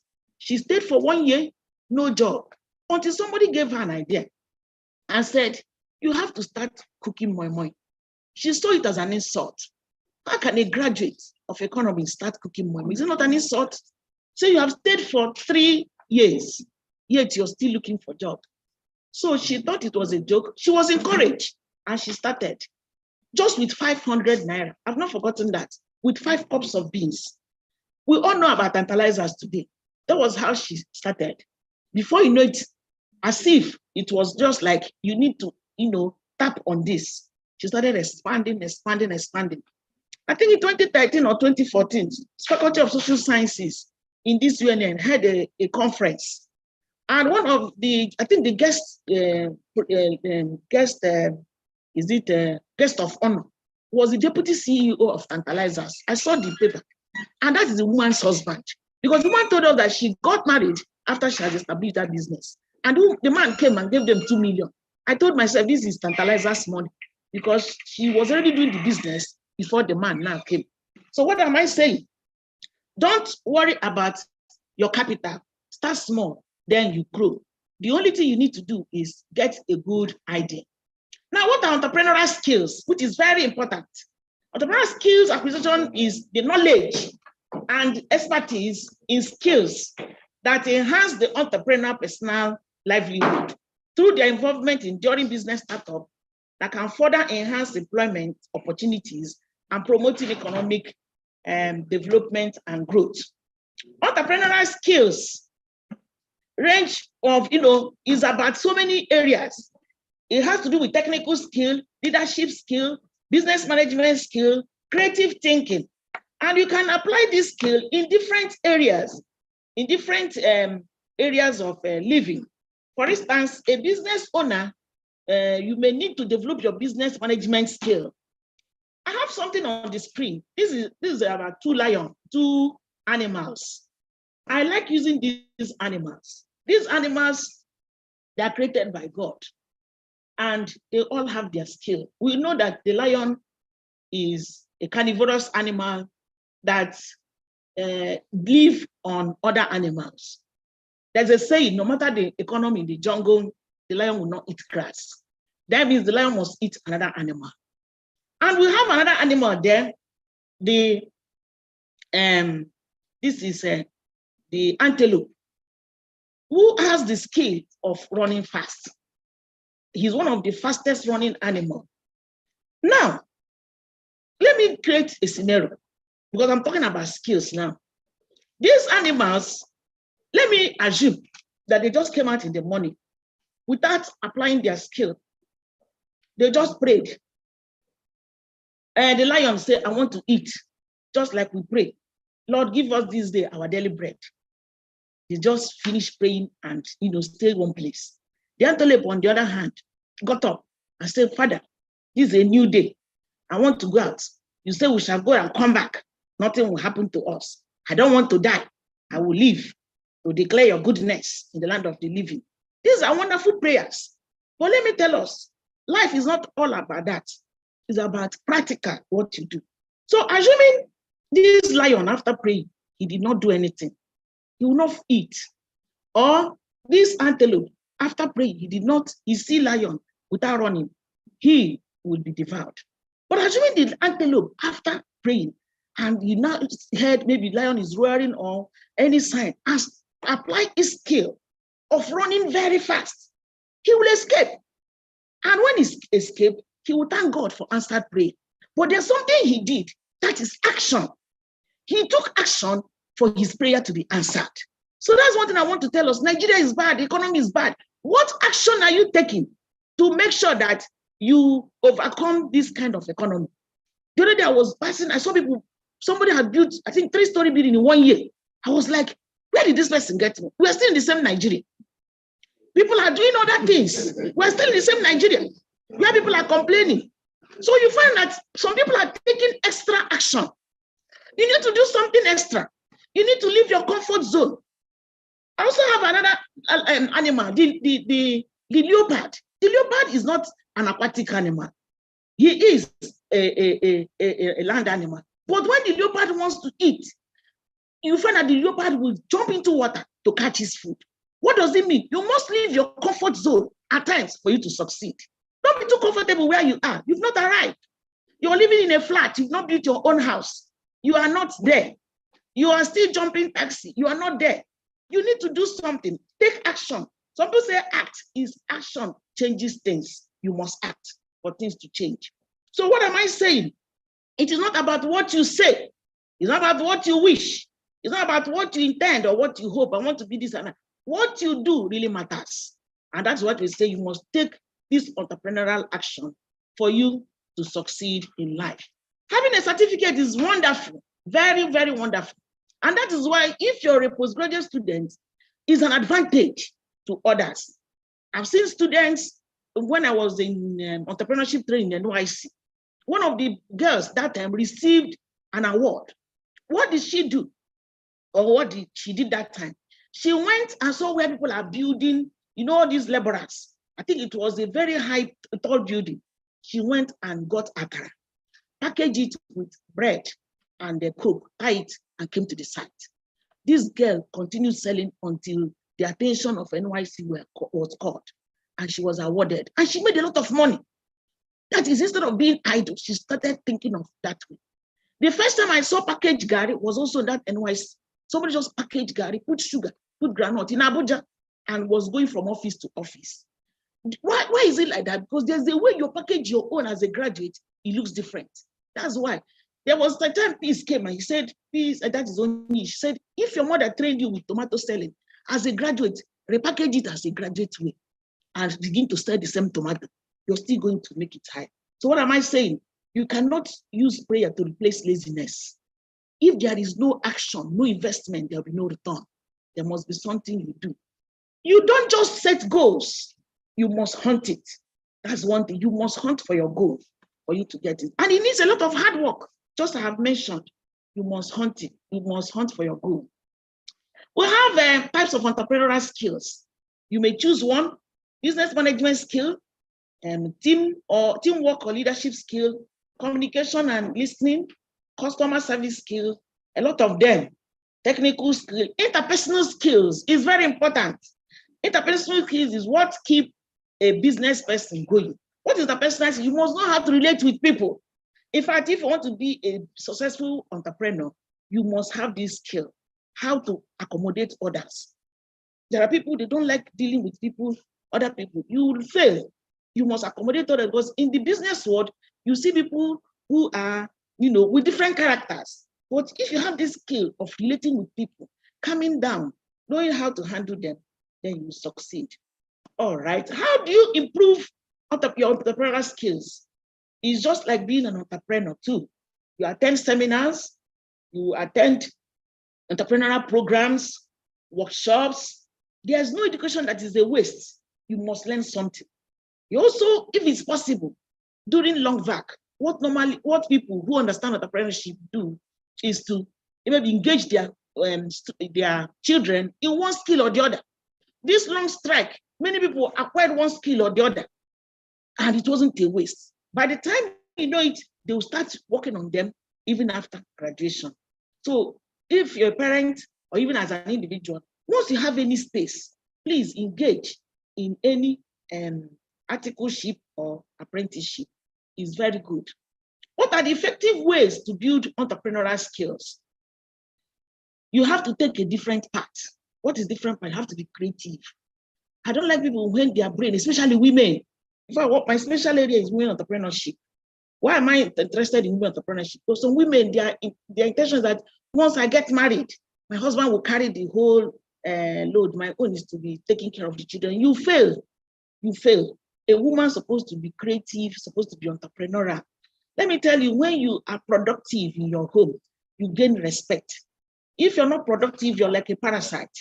And you know what people do to parasites? You cannot just be begging all the time or asking for your husband to give. You need to be creative. Start something, no matter how small. One thing I know now about technology is that this phone is even a very big asset to people who want to do business. I am a professor, but I want to tell you, during this strike, I converted my phone to a workshop, to a shop, a clothing shop. I went into online sales because people say, you wear good dresses. I said, okay, this is a way to create business. Since people like what I wear, let me start, displaying them. I'm telling you, within these 7-8 months, I was able to sustain my family through this online. I don't have a shop. I don't even intend having one. But this, my phone, is a very big asset. All I did was to create a WhatsApp group, added all my friends, and now use my WhatsApp, use my Facebook, and be uploading. At times I'll even where I say, this is what we said. People say, bring, bring, bring, bring. So you must create something. And that doesn't stop me from being a professor. School is on now. I've gone back to school, but I cannot stop this business I've established because already I've gotten some contact. What am I saying? What I'm saying is that you need to be creative. You need to be creative. Create something out of nothing. That's how to be entrepreneurial.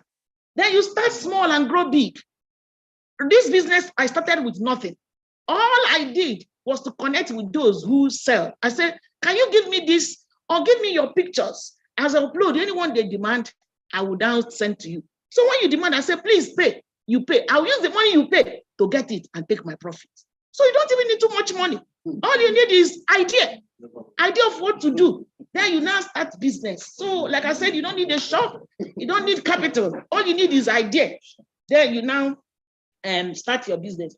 I don't want to go into detail, but I find that once you start something, then you're consistent. That is another thing. Persevere, persist, you will succeed. Anything you give attention must succeed. That's one, even if it's a negative thing. And that's why we tell people who are entrepreneurs, be positive. Remove negative mindset, because whatever you think in your mind is what you're going to achieve. Whatever you conceive is what you're going to achieve. So be positive. Manage your own finances. What do I mean? You must have a business plan. No matter how it is, please write something down. Why some businesses fail is because they have an idea, they didn't put it down, they didn't follow it. Business plan is important. Even if it is not professionally, write it. This is where I'm going to be doing, and you follow it. Then practice communication skill is important. Very, very important in business. People will not know what you have if you don't learn how to communicate, how to talk to people. Learn from a mentor. Work in sales. Learn marketing skills. Get involved with other entrepreneurs. That is what we call networking. You cannot be the only tree in the forest. There are people in that business. Ask questions. They will tell you what to do. Help others with their business. Solve problems. And as you're solving problems, you're getting idea. Then you keep on learning. There's no harm to be learning always. That means always be active. Now, in conclusion, entrepreneurial skill has been clearly observed as a vehicle to ride off the endemic problem of poverty, hunger, and youth unemployment. When the youths are provided with the right training in practice, they exploit opportunities in their immediate environment instead of chasing shadows in the cities. The economic situation in Nigeria needs re-engineering in order to strategically reposition Nigeria as a true leader of Africa. Therefore, there is need for curriculum review, sensitization, just like we are doing. I thank the PG postgraduate, the Dean of Postgraduate Studies for this kind of topic. It's very important. Advocacy and mobilization of support for entrepreneurship programs in Nigeria. When we do some of these things, we are going to get it right. Thank you for listening.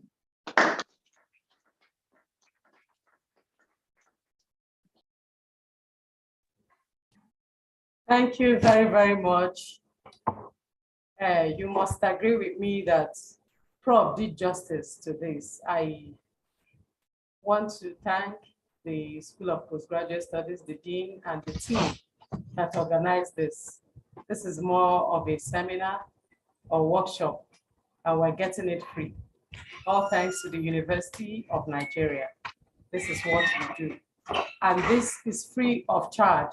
If you go to pay for this kind of training anywhere, you must admit that you are going to break your bank account.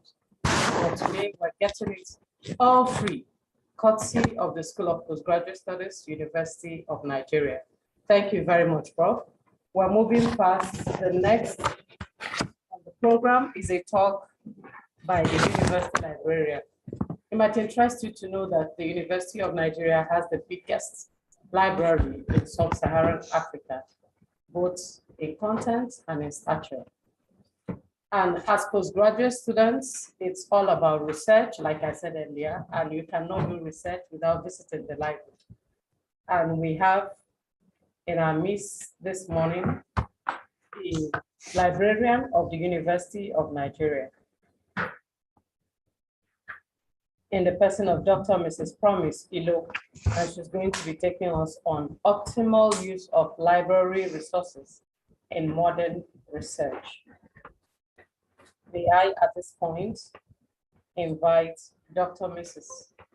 Promise Ilo to take us on this ride. Doc, you have the floor.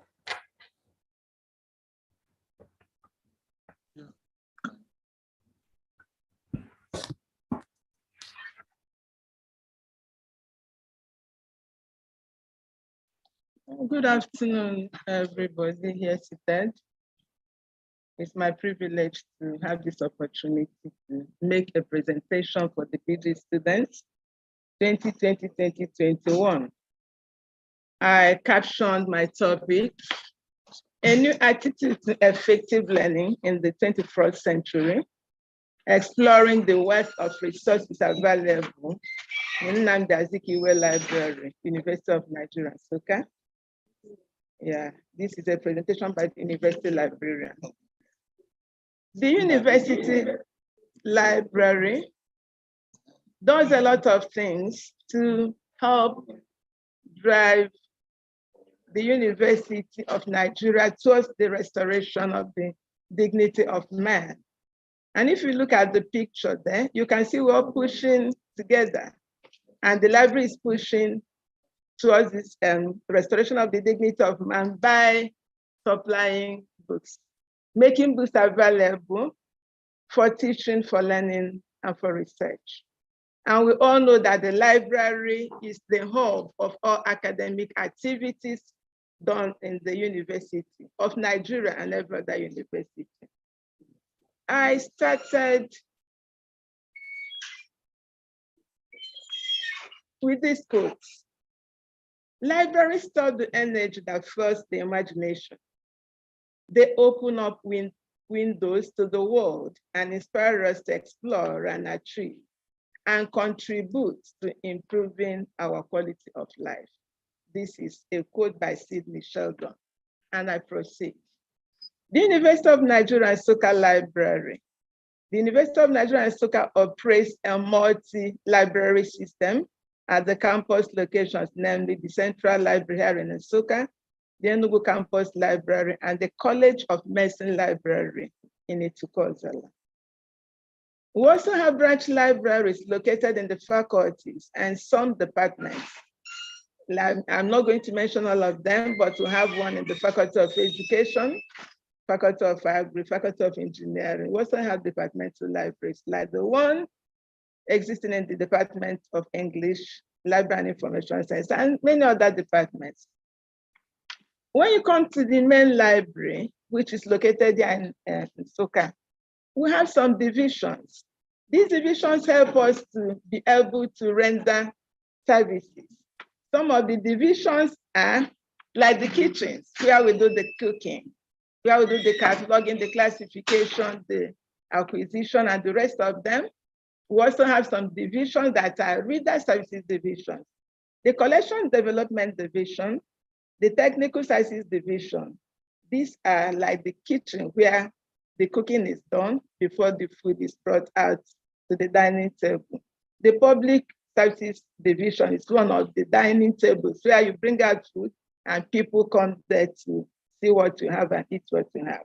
We have the Sarah section, the special collections, the digital library services and special needs and branch library. These are the way we divide them, and we call them divisions in the library. Now, the collection development, I want to tell us briefly what we do in the kitchens before we bring out the food. The division from its name, collection development, acquires information resources for the library. These information resources come through acquisition of new materials or gifts and exchange. What are the goals? To acquire library materials to support learning, teaching, research, scholarship, geared towards making Nnamdi Azikiwe Library an excellent world-class university. 2, to create a heritage library consisting of information resources for the different units and departments of the university. Then to collaborate with faculties in the common enterprise of knowledge generation. And then to ensure that resources acquired are relevant to the needs of faculty members, students, and researchers in general. I want to also say that this very section, apart from acquiring through the normal acquisition where the school provide or sponsor the money for the acquisition or buying of the books, we also go out to people we know to solicit for gifts. So even if anybody here cares or gives us some books through donation, we'll accept them and we'll process them in the next section I'm going to talk about, which is the technical services section. In this technical services, we have two major sections, cataloging and classification section. Many people, when they come to the library, some people ask, what is the difference between a library and a bookshop? Some people ask this question, what are librarians actually doing? Is it not just about buying books and putting them there? But I tell them it is not. The hub of this profession called librarianship is in the cataloging and classification of the materials. Because if you get to a bookshop, you don't see books arbitrarily, maybe on the shelf. But if you come to a library, through the process of cataloging and classification, you will be surprised that books in various areas, when you come to the shelf, they appear together. Because we have gone into the books and we want to classify this knowledge according to the books, according to the different areas of knowledge. That is why you can say, I'm in chemistry, you go to the shelf of chemistry, you see different books by different authors in chemistry all together. So some of the things we do here are cataloging of books, assigning call numbers, fine labeling. I'm not going to bother you people with this because this is the kitchen. And people that work in the kitchen know that that's where we do the processing. The binary section, they do the cutting of catalogs for us, and then lamination of paper and documents and certificates and anything we want to laminate before we keep them on the shelf. Now we are coming to the main section for the readers, for researchers, for people that actually want, even the teachers, the lecturers. And this is called the public services section. In this public services section, the major functions are, one, registration of users, because if you're a user, PG student, undergraduate, anything, even our staff, you still have to register as a library user. We issue you clearance. We issue clearance to graduating students and retiring staff. That is when people retire, they go to other departments, they still come to the library. So it is the circulation section that does this assignment. Then capturing users' personal information, charging and discharging of books. That is where you bring the books you want to borrow, they loan them out to you. Then book renewals, and then sending overdue notices to people who are holding the books for an undue time. Another section for the users is the section we call reference section. So the truth about the whole thing, as a PG student, when you come to the library, if you know these sections, it will help you to know exactly where to go to. If you know what you're looking for and you pay attention to this explanation about the sections of the library, you will not go ahead wasting your time. You go directly to the section where your needs are. So what we do in the reference section, we answer reference queries. We give guidance to users on the choice of resources and their locations. We organize orientation programs to get the users acquainted with library procedures and use. We prepare bibliographies in various subjects to help users know the available materials in their areas of interest. There's an issue somewhere. Then we prepare reader's guide for effective use of the library. Then there's another section called the serial section. What do we do here? It's made up of two sections, serial section and bibliography control section. The division is concerned with magazine acquisition and preservation. So two things, acquisition and then preservation of magazines and newspapers, newsletters, electronic journals. The division also does abstracting and indexing of journals.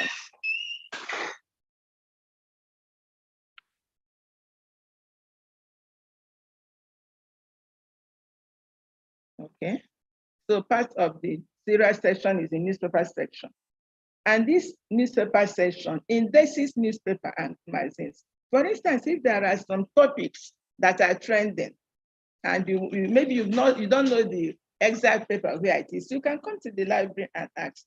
When we see things on politics, maybe central banking, anything that is important that we know people ask for, we index them, both in the newspapers and the magazines. So it is this newspaper section that does it. And we serve users using newspapers and magazines. That is what happens in this section. We also have the section called the special collections. It is located on the last floor of the library. The division is made up of 3 sections, namely Africana, government document, archives, and United Nations Organization publications. Now, what do we do? What happens in each of these sections? The Africana section. In Africana section, we have collections about Africa and by Africans.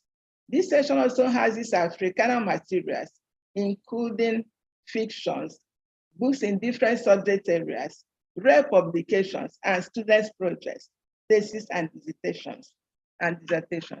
It has 3 subsections.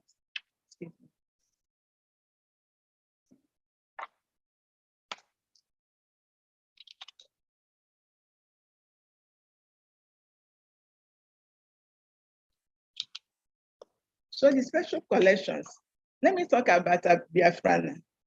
Some people will say, I don't have anything on Biafra. About Biafra, yeah.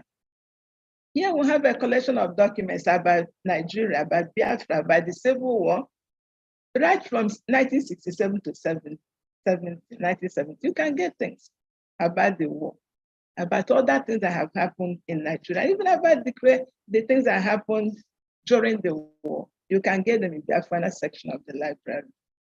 Then we have Achebena.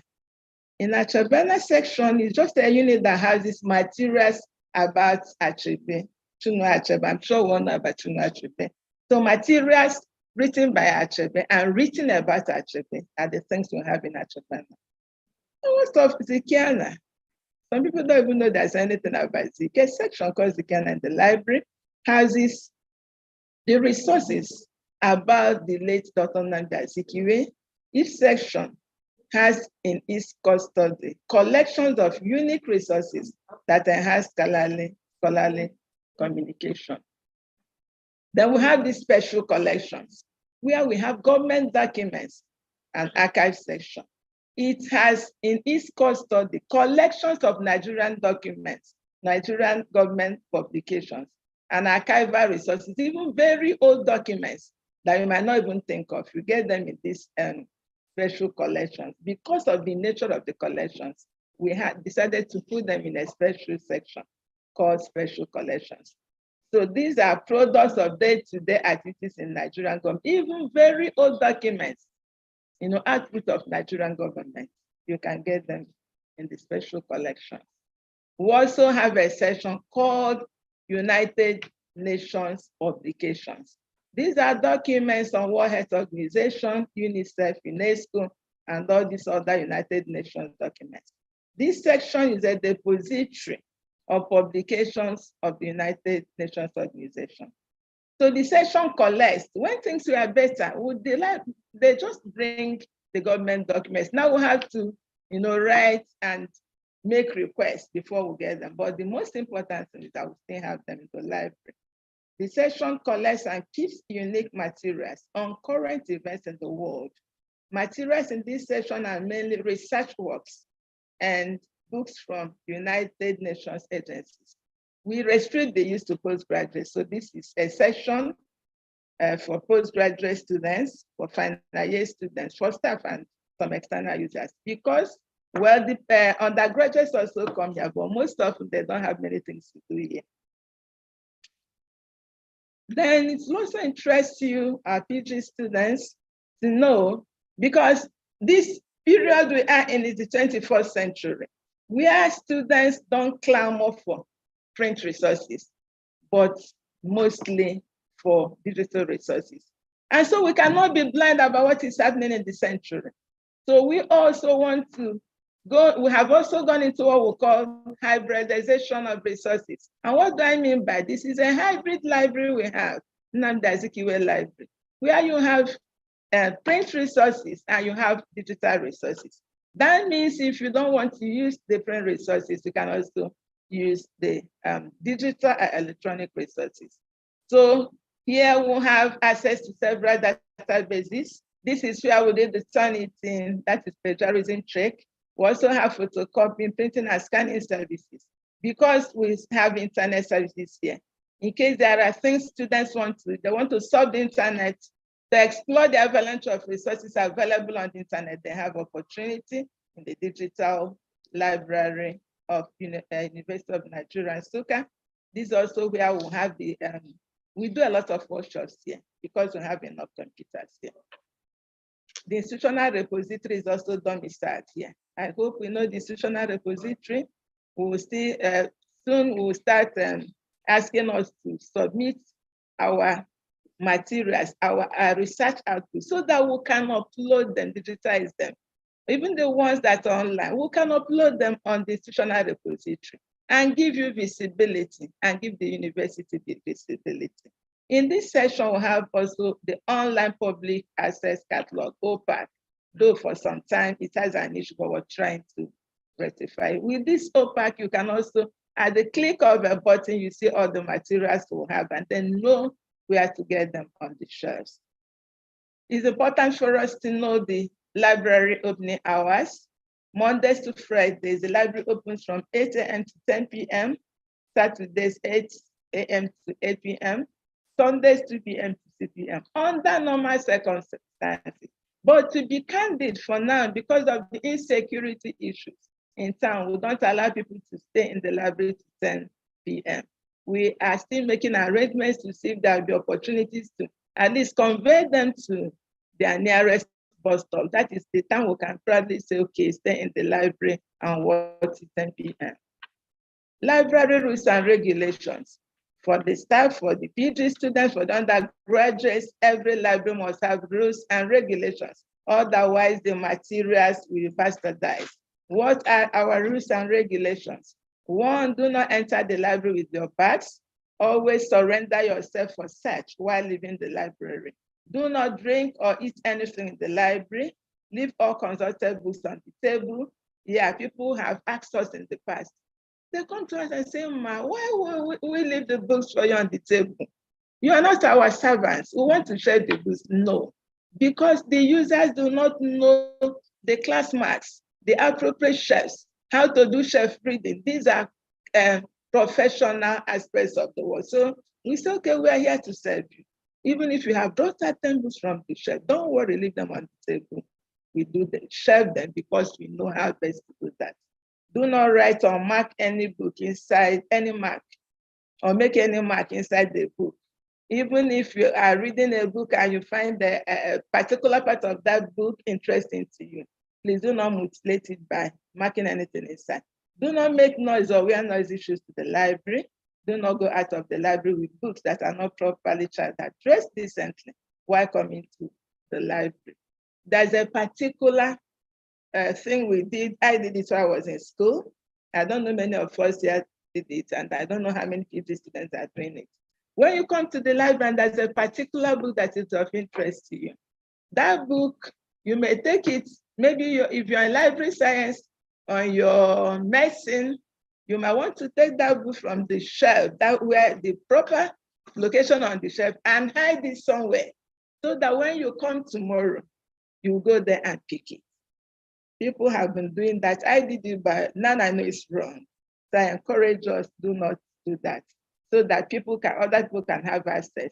Even if the book, the titles are few, we can always purchase more copies for you. Registration and usage. Registration is open to all categories of staff and students of the university. To be a registered user, one must complete the library registration forms at the circulation desk. Upon completion and return of these forms, the user is issued the library or borrower's card with his or her passport affixed after having been recommended by the reader's head of department. We're also trying to do this, have digital ID so that it's also easier and gives us more, it makes it better, the whole thing. So that's where we are getting to now. This is the porter's desk. Here in the porter's desk, the bags are not, they tell you that you're not supposed to carry your bags inside the library, and also conduct some checks. You can see some things there. These are the people in the porter's desk. They tell you what to do and what not to do.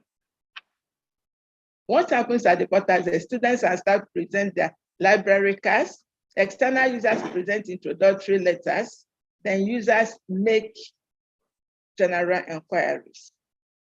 This is a traditional library catalog. Remember, we are navigating from the traditional to the digital, but I am one of the librarians that subscribe to hybrid type of library. So we're still going to maintain the traditional library catalog with that of online, so that whichever way you want is possible for you.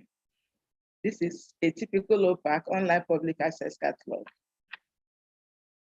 This is our web presence. Who says that every section, every body in the university, every section, every department, every directorate can also create their presence on the web. When you create your presence on the web, you're also creating web presence for the university. So we have our Facebook page, we have Twitter, we have blog, we have website, we have our repository, that is institutional repository. We also have our OPAC. These are the sites. Then our online resources. I want to tell us that we have rich online resources.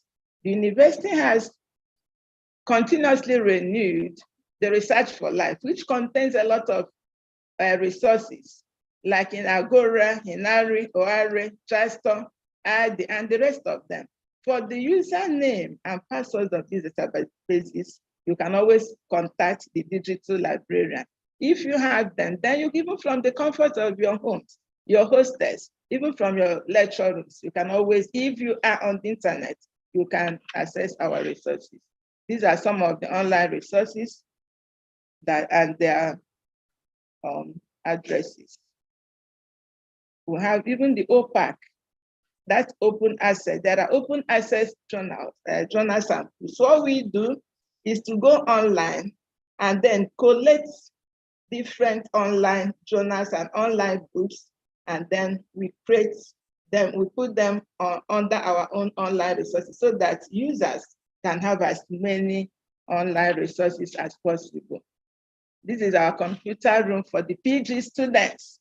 So the PG students, you're privileged that in the library we have a section we've marked out for you to access, to use a computer for anything you want to do.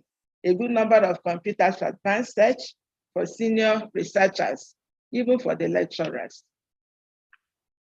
Then this special needs section at the library basement. Sincerely, not many university libraries have this concept, but we know that we're talking about all-inclusive education. So if we are providing resources for other people, we should be able to consider the people with special needs. So this is where we'll have them in the library. Coming in from the library, the left side of the library, you get there, you see a section for these people with special needs, the visually impaired, and the rest of them.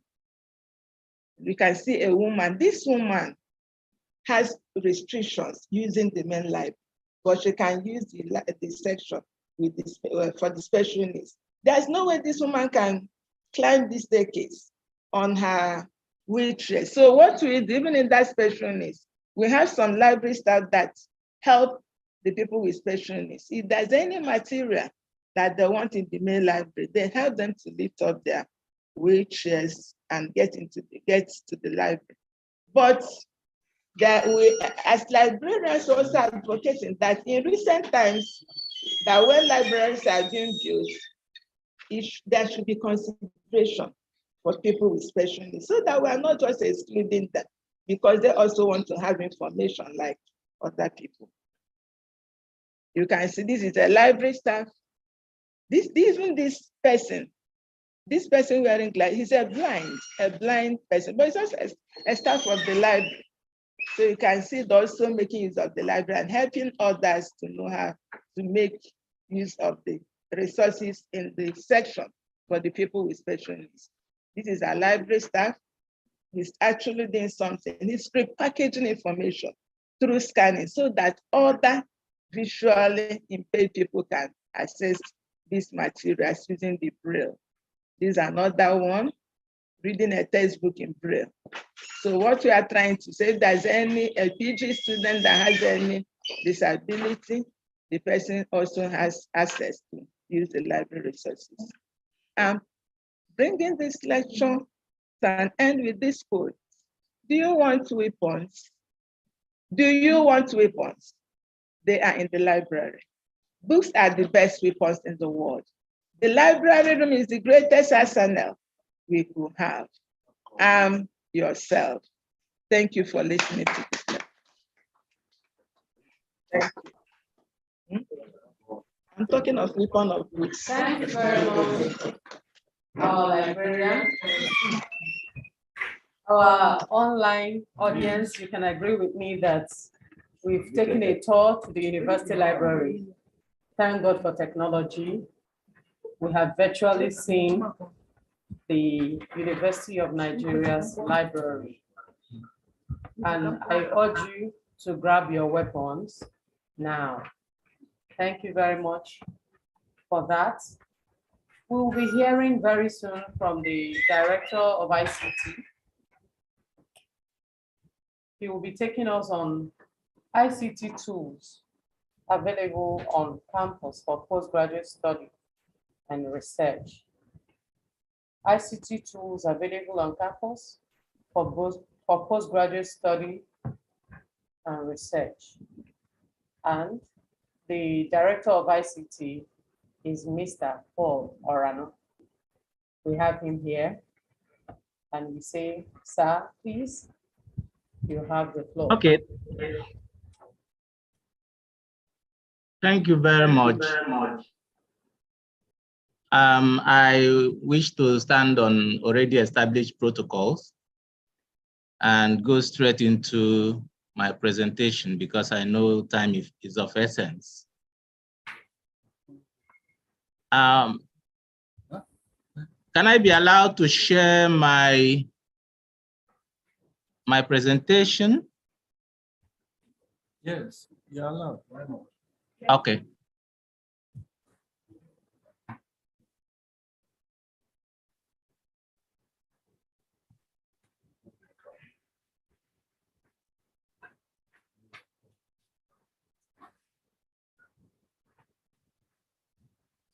Okay.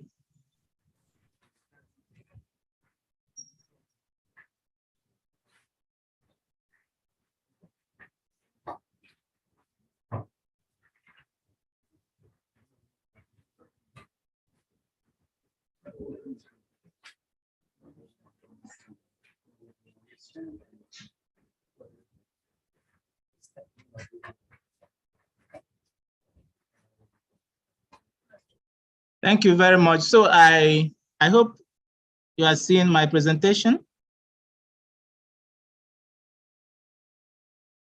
Yes. Thank you. So I'm to the ICT tools that are available in UNN, and I prefer to say ICT resources. Reason is, we know there are tools, but they are first resources. The adaptation into tools is what we do by ourselves. So ICT, of course, we know is information and communication technology. For me, the best way to look at it is to look at technology, to look at processes, and to also look at people, because this is what constitutes ICT. Technology, of course, we'll be talking about the components, which are the computer systems themselves, the hardware, software, the other peripherals. We also talk of applications and platforms that are available for people to use. But processes are important because these are the places you now apply these technologies as tool to drive these processes. But in the center of all these are the people who use this technology, people who adapt this technology, people who benefit from these technologies, and people who these processes are all about. So ICT is all about technology, is all about processes the technologies are applied in, and it's all about people who these are for.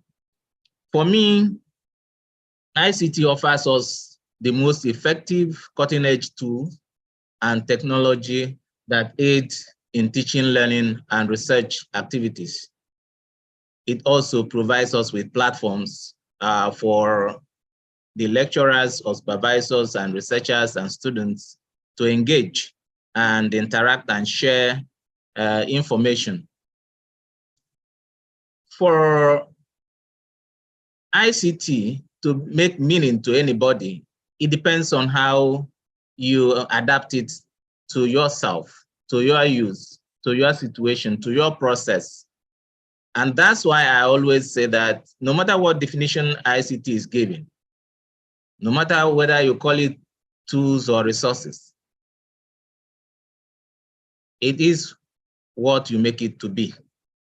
If you make it a useful tool, that's what it will be for you. It can also be a destructive tool if you wish to adapt it to be that.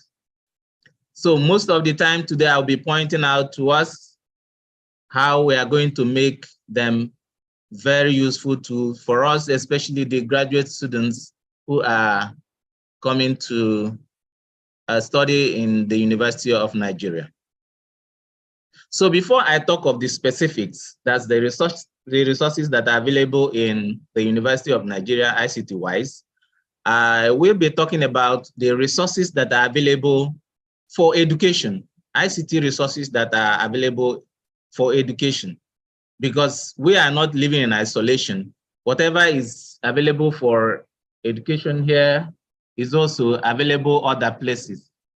And so we are going to look at various aspects of ICT that are available for education. So all the technology, ICT that are available, the internet, the software applications, the platforms, every kind of technology that is used for teaching, learning, and research are ICT that can be adapted for education. We have them both in online resources and offline resources. We have things like websites, we have things like e-learning platforms, we have collaborative tools, some of which we are also going to look at when we begin to look at the resources that we have here in UNN. So all those tools that aid you to create learning wares or what we call courseware, what enable you to deploy them and communicate them to the students, and what enable you to search out things when you are doing your research. All those technology are all part of ICT in education.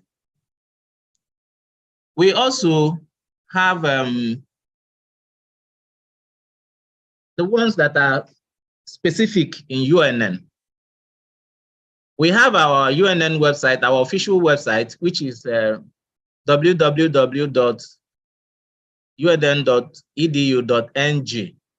This is our official UNN website. And most of the things we want to showcase, because it's our window to the world, things we want to showcase, information that we want to share, are always found in our official website.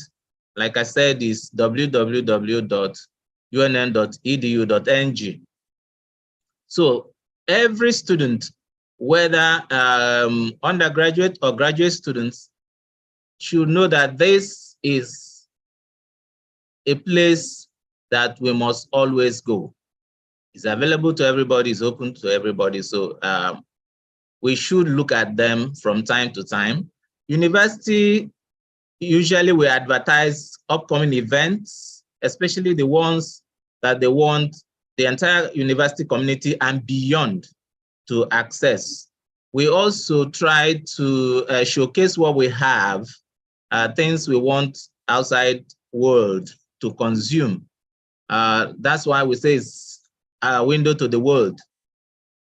Our visibility is enhanced by our official website. So always make it a point of duty to visit the university website at least once every day. Then we have the university email, what we call UNN email. Every student and staff have account in our UNN email. So our graduate students also are to have their official email. It's very important, one, because all the information that is meant for the university community are published through the email, not necessarily through the website, because website is also accessible to other people who are not members of the community. So if we want to target information on that we go to the students, we use the official email. If it's meant for graduate students alone, there is graduate student group email. It will go to every person that is in that group.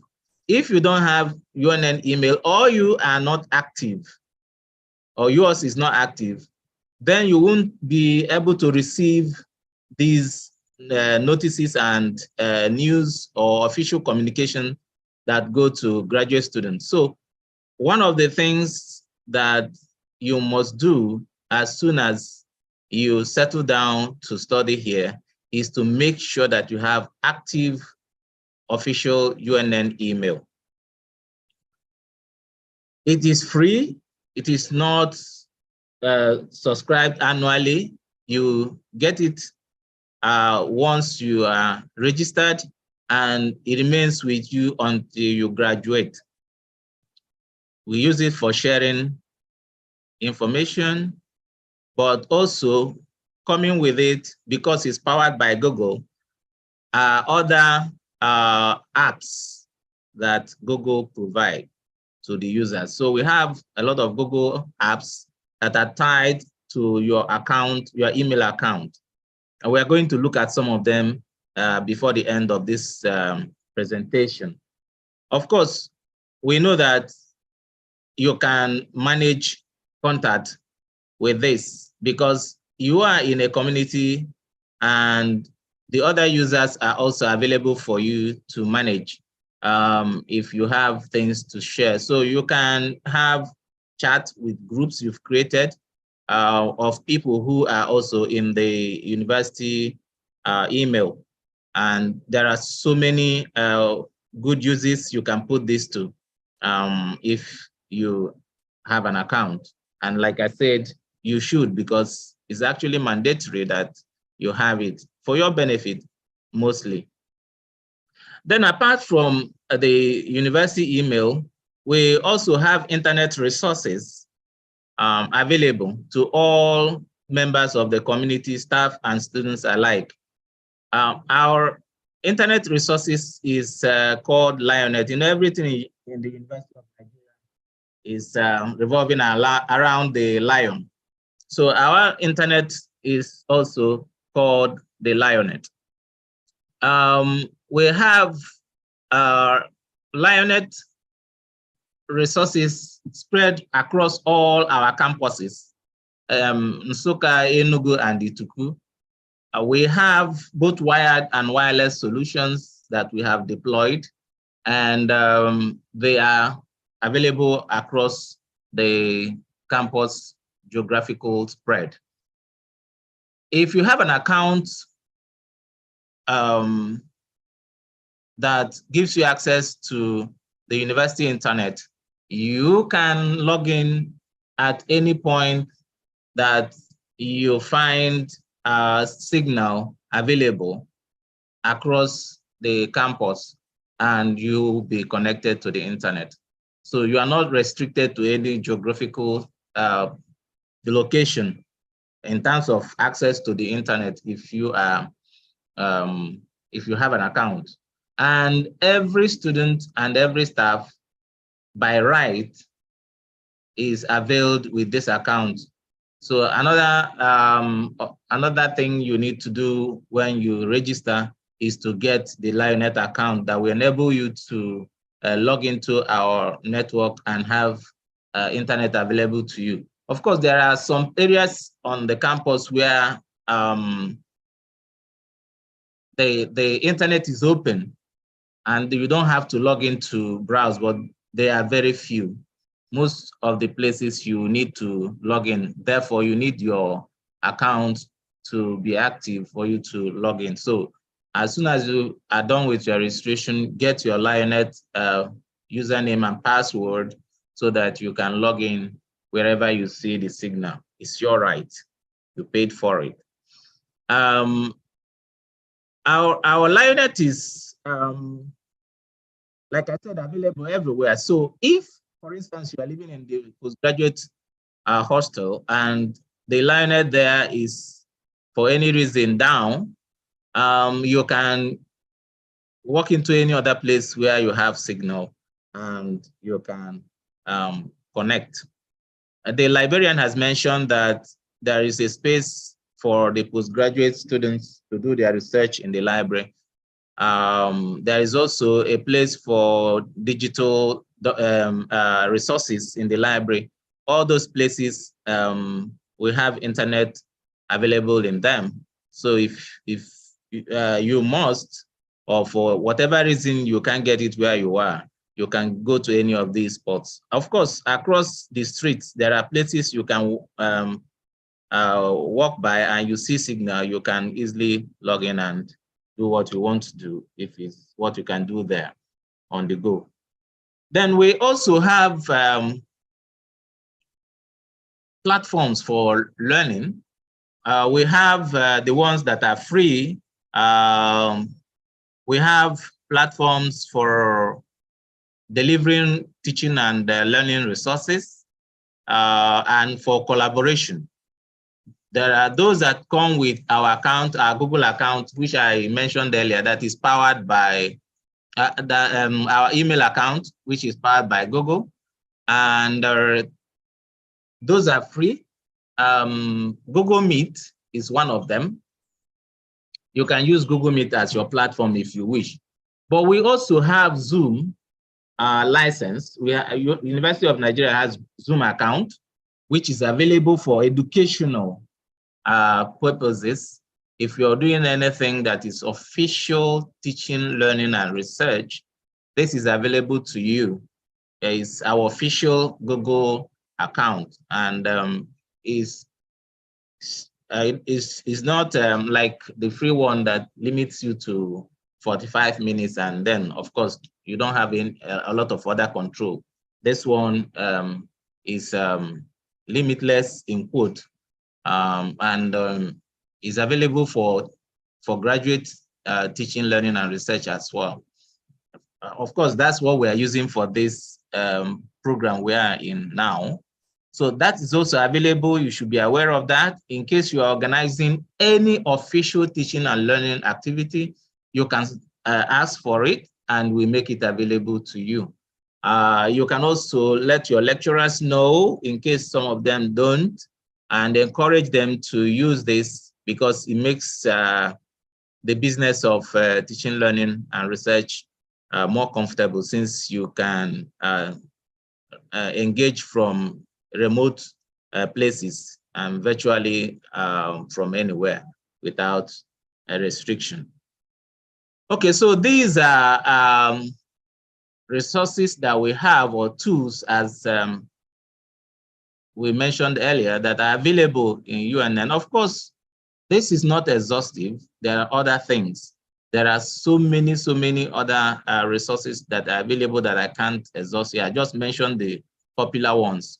Of course, ICT Center is available for you.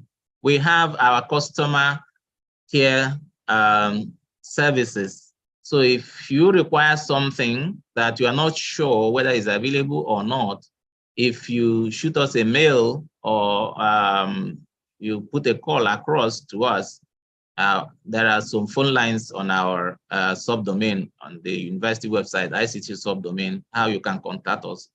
Then we'll be able to let you know. And if there are things we don't have, we can, within our limited resources, try to make them available to you. ICT is for academic technical support, and we are available to both our students and staff to make your teaching, learning, and research experience as good as it can be. Let us look at other things that are available due to some of the resources I've mentioned earlier. And these are the common tools we use every day. Tools that enable you to package your learning or package your research reports. There are platforms that enable you, for some of our graduate students who are going to teach as graduate assistants or are going to help their supervisors to do tutorials and other things. You can develop your own computer-aided learning packages for your students. And if you wish to do this, we can enable you with our tools. One of the things we try to encourage people, our community members, whether students or staff, is to digitize. If we can't digitize, then we cannot talk of digitalization. First, for you to digitalize any process, you must first digitize. You must convert things you have in hard copies to soft copy, to electronic copy. That's when possibilities of digitalization will be available for you.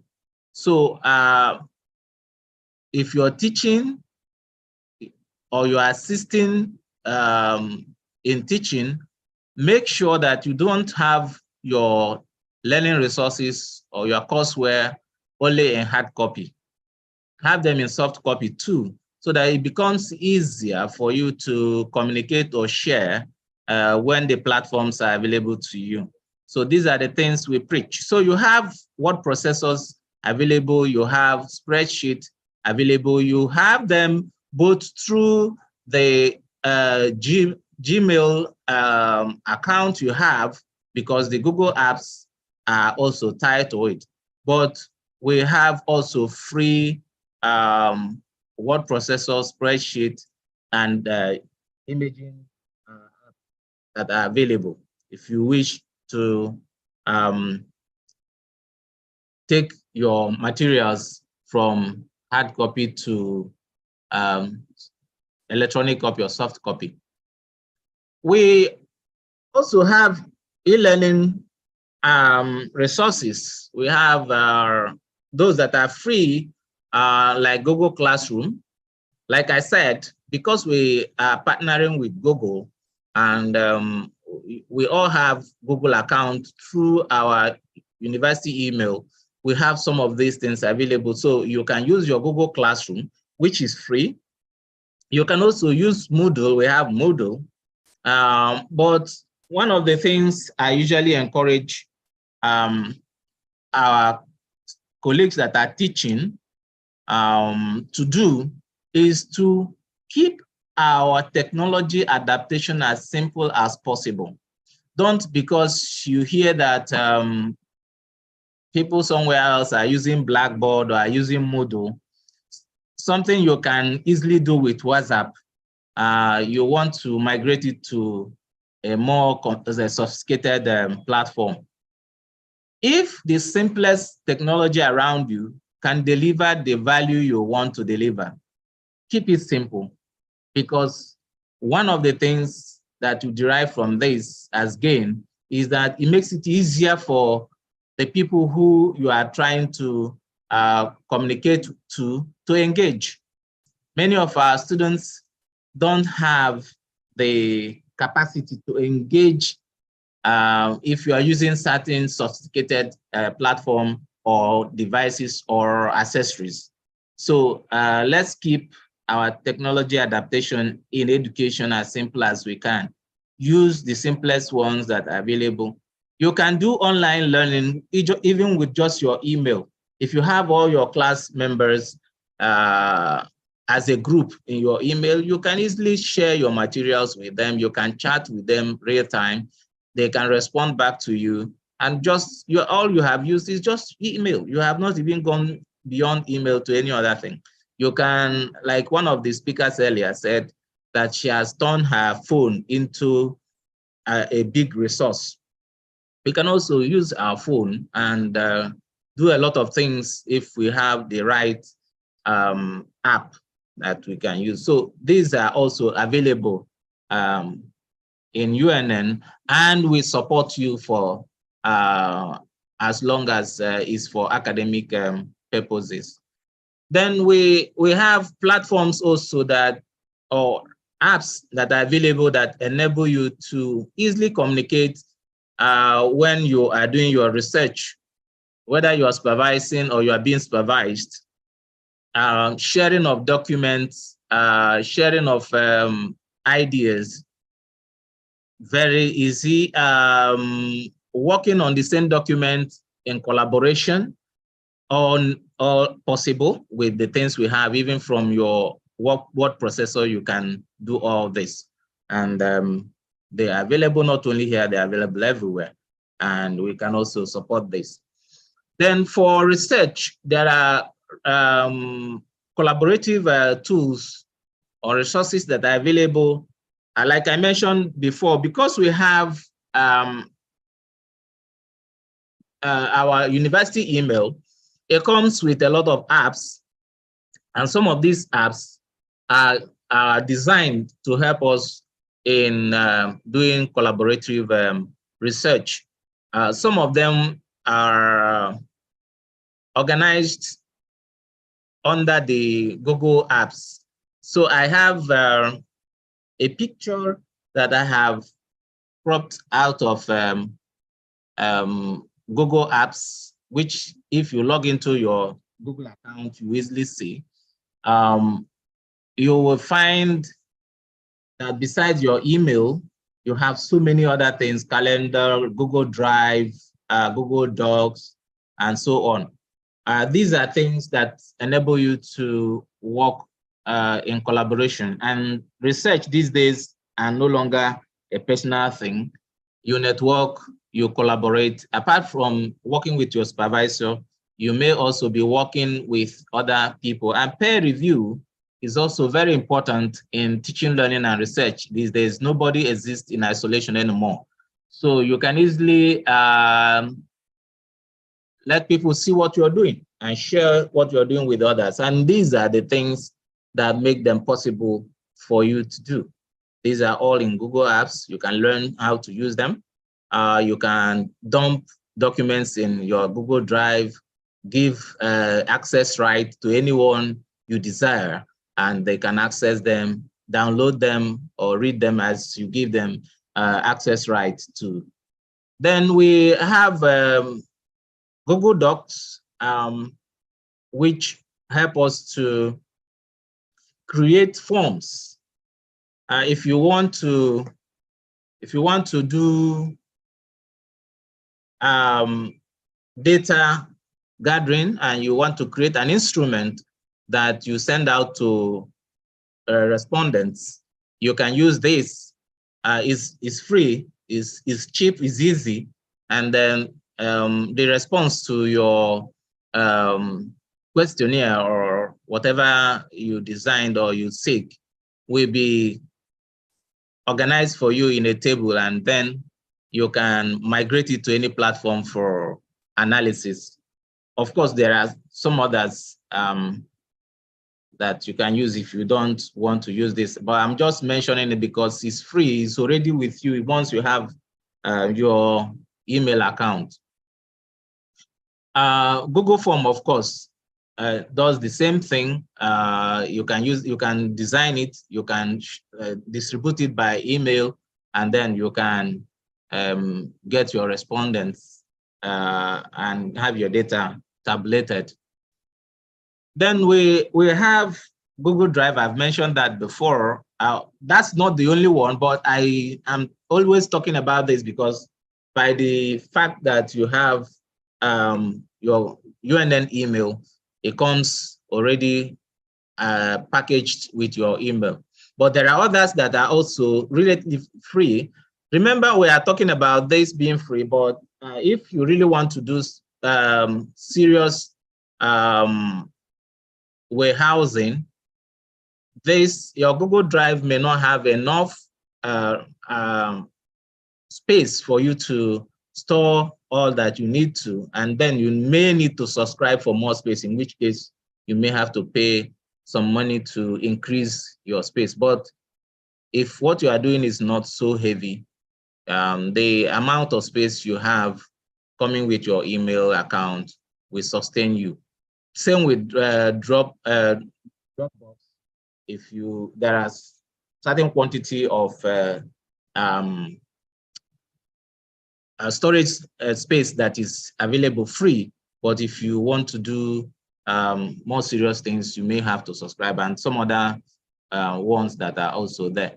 But another thing I want to talk about before I end my presentation is that these resources are available, but we must cultivate the habit of using them responsibly. Like I said at the beginning, ICT is what you make it to be. You can make it a tool, you can make it a weapon, like the librarian said, or you can make it a destructive tool. It can be a distraction.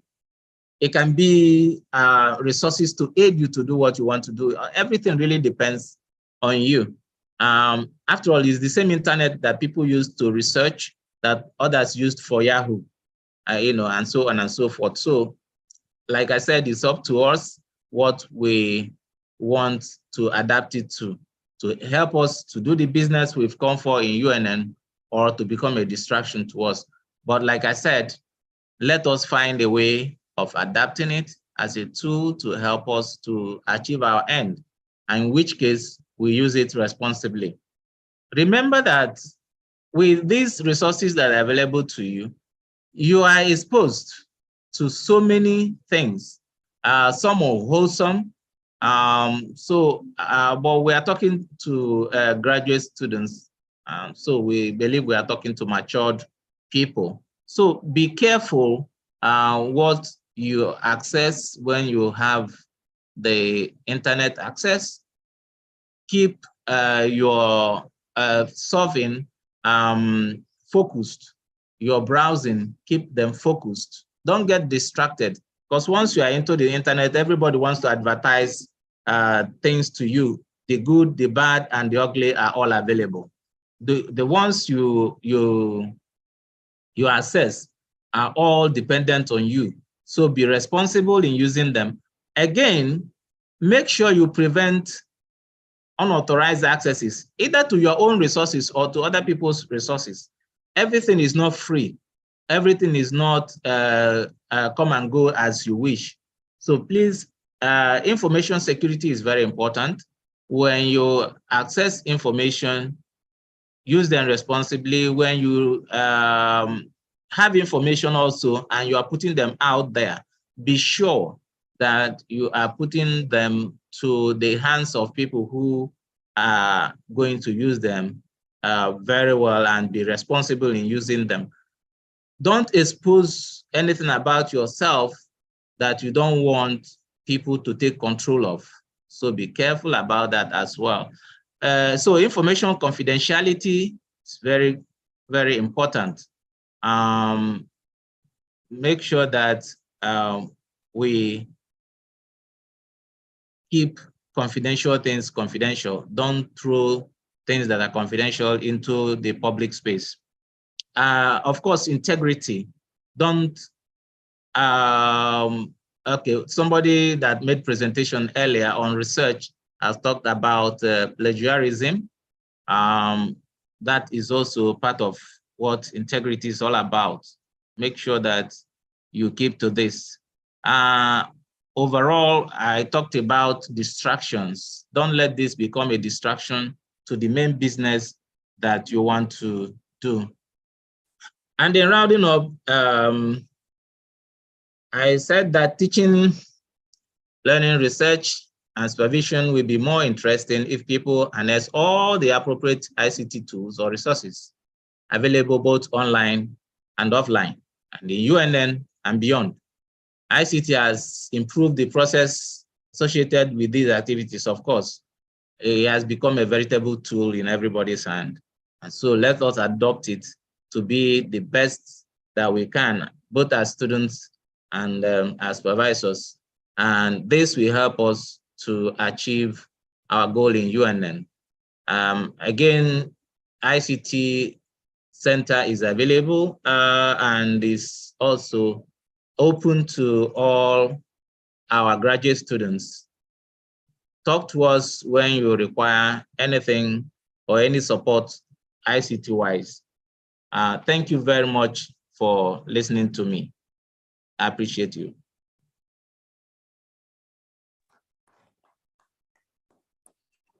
Thank you very much, the ICT Director, Mr. Paul Orano, for doing justice to what he knows how to do best. We appreciate you for that. We're almost getting to the end of this orientation. We're going to be hearing from the Dean Student Affairs. We'll hear from Professor James Mweke on mentorship. But right now, it's time for us to hear, it's time for the audience to hear from a fellow PG student.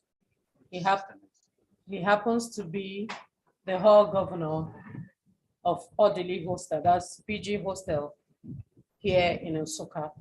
He will be taking us on the facilities and students' relation in postgraduate hostel. May I, at this point, call on the hall governor, Oluwasegun Henry, to take us on this. You have 20 minutes. Thank you. All right. Good afternoon, everyone, once again. What's the extended? And I'd like to, at this point in time, welcome Super Lions to the dance of Lions. For about 3 to 4 hours now, we've been hooked online to hear from our various resource persons with respect to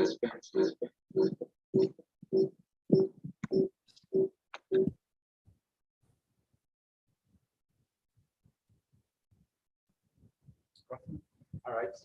So with respect to how our stay on campus here can be Smooth and effective. This afternoon, I will be speaking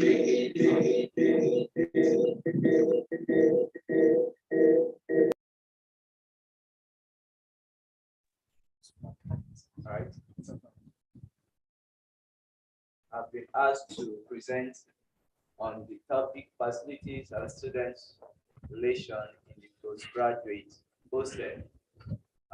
Once again, I'm by name Henry Ulumayowa Oluwashola, the 8th Executive Governor of the UNN Odili Postgraduate Hall.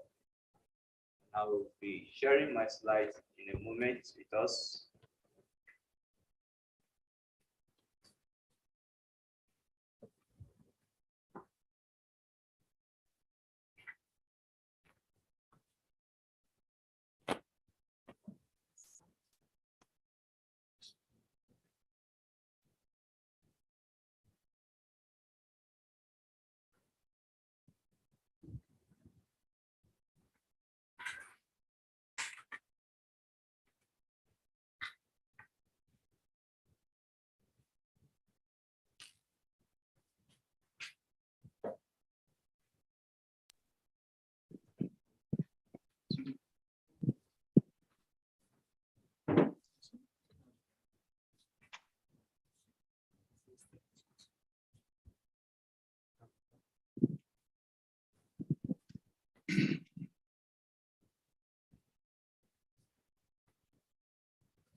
All right.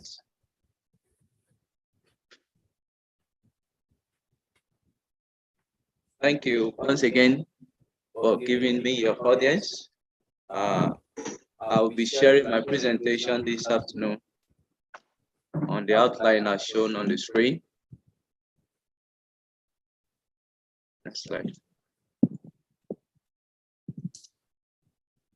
Now, the UNN postgraduate hostel accommodation is available for all postgraduate students of the University of Nigeria, Nsukka. And next slide.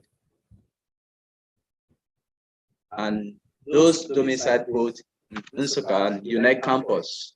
And if you are a UNN postgraduate student, that means you are either doing your program postgraduate diploma or your master's as well as your PhD. For now, I will limit my talk on the UNN Audley Postgraduate Hostel as I am the current executive governor of the hall. The hall is located along the second gate in the school, and the university has also made provision for accommodation for nursing mothers. That hostel is located within the 6 flats here in Nsukka. We also have accommodation facility available for those that have their courses at Enugu, and that is called the PG Kwame Nkrumah Hall, and that is located opposite the physiology department, which is a 2-wing, 1-story building. Of course, students secure hostels via online opening after payment of their tuition fees and after necessary signing in have been done. And on the screen, you are seeing the view of the UNN Audley Postgraduate Hall.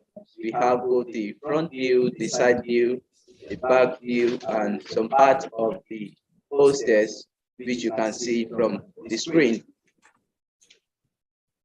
Looking at the facilities in UNN Audley Postgraduate Hall, invariably we are looking at the amenities that are available for us, for those of us who are on ground.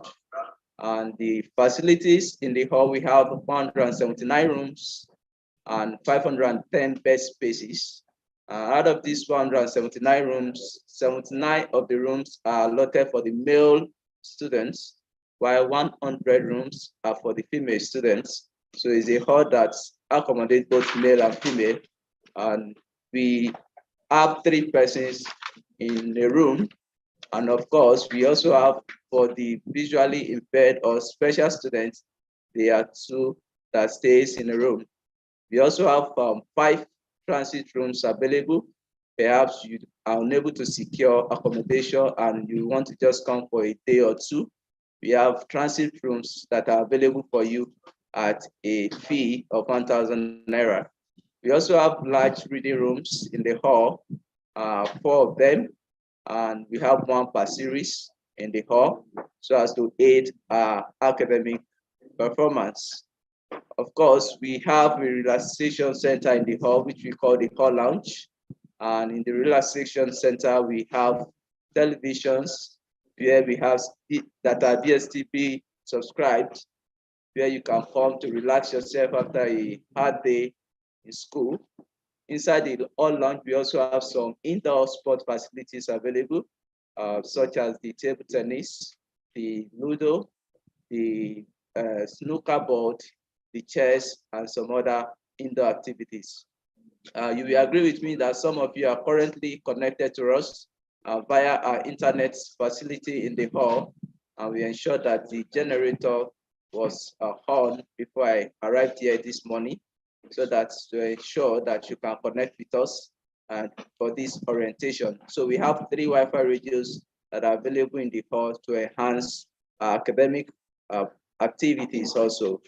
We also have a free-flowing water and constant power supply. In an advent that there's no supply from the Enugu electricity distribution, we have a generating 1.1 kV generating set that supply power to the Franco Hall, and we also have our own power generating set within the hall.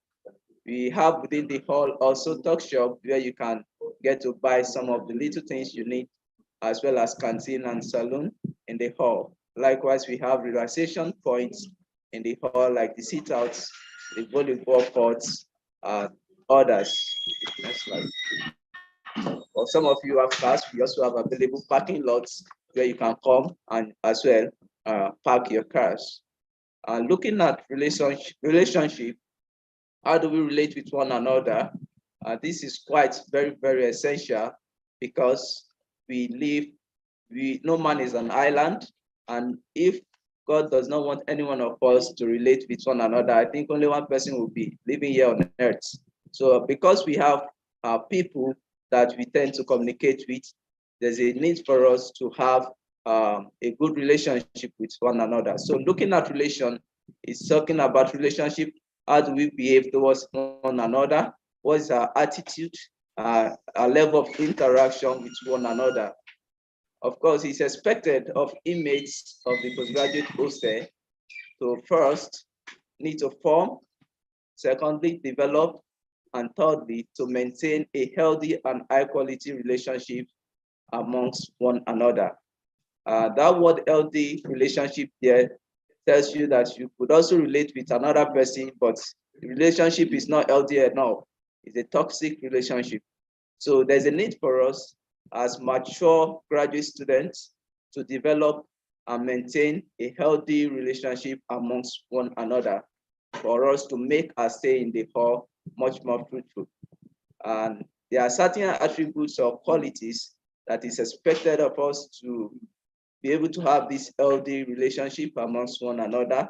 And as much as you are domiciled in the hall, we must learn to respect one another, because some of the conflicts we have had cause to resolve would be attributed to the fact that you don't have a mutual respect for the next one another, and that sometimes endangers strife. Secondly, there's a need for us to have good communication skills. Earlier before now, a professor that delivered a presentation on entrepreneur talks about us having good communication skills. Sometimes you have the right words, but your tone of communication could be wrong. So we must learn in communicating to your roommates and to others to learn how to use the right words or proper words so as to be able to convey your message. And not only having the right words, you could have the right words, but your tone of communication may be wrong. So we must learn to use these two in as much as we want to communicate to others in the course of relating with them. And I also outlined here that we must learn to develop patience for one another. When you have patience for the next person, there are certain things that may want to lead to conflict, which will not bring its head. You must learn to tolerate one another. You will agree with me that all of us are from different parts of the country. I can almost tell you that the 36 states of the country are well represented in the hall. And we even have some regional students who stays with us. So we are from different culture, different belief, different religion. So we must learn to tolerate one another for peaceful coexistence amongst us. And there's a need for us to, as well, be kind and cheerful towards one another, so as to be able to give hope to the next person. The next person just need that little cheerfulness from you so as to make his or her day a much more fruitful one. So there's a need for us to also be flexible towards one another. Yeah, I talked about a need for us to compromise. Sometimes there's a need for you to have to just petition some things that you feel you can't do without. But in order to bring about a peaceful coexistence, we must learn to compromise certain things so that we can have peaceful coexistence among one another. Of course, we also have a category of some persons in the hall. We have the age range in the hall from between 21 to 60 years old of occupants in the hall. So there's a need for you to humble yourself when you see those who you know that they are older than you. You learn to give them the needed respect that they needed to be accorded. Likewise, there's a need for us to love one another. I believe love has encompassed every other attributes that I have outlined here. And if you love the next person, you tend to compromise, you tend to be kind and cheerful, you tend to be patient towards one another. What are some of the benefits of a healthy relationship in the PG hall? When you have a healthy relationship with your roommate and others, one, you tend to create a conducive environment which invariably impacts positively on your academic performance. If you don't create an enabling environment or a conducive environment for you to have a peaceful coexistence, it's going to affect you negatively in your academics. And secondly, when you have a healthy relationship with your roommate and others that are domiciled in the hall, you tend to have access to support in time of need. Nobody have it all, just like I earlier said. So there are certain things that you will need the assistance of others. Because you have maintained, because you have developed a healthy relationship, you tend to be able to access some of these supports as at when needed. Likewise, we have also recorded cases where, because of a good and healthy relationship in the hall, you get to get some persons recommending you for employment because you have different categories of persons in the hall, and you never can tell the next person that you are interacting or relating with. You tend to also get contacts that can take you to either scholarships outside the country or even for political appointments. And as a result of that healthy relationship that you have built in the hall, you tend to get some of this benefit. Likewise, you can also have you can develop a good teamwork and communal living because of that robust relationship that you have built over time with your roommate and other members of the hall. And this last point talks about life friendship. Some persons get to know themselves in the hall and life partners. We have been recording successive marriages as a result of students meeting themselves in the hall. Just last month, we had a wedding ceremony between an Akwa Ibomite and someone from Benue State.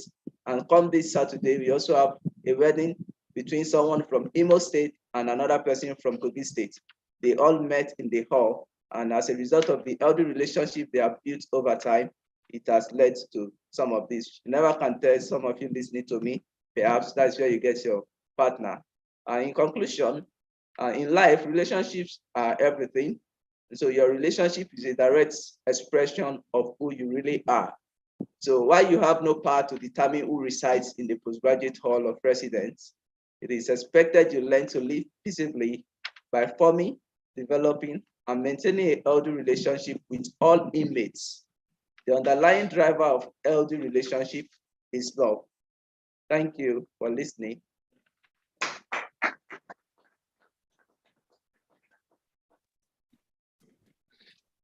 Thank you very much, Oluwasola Henry, for that wonderful talk. I believe it will go a long way.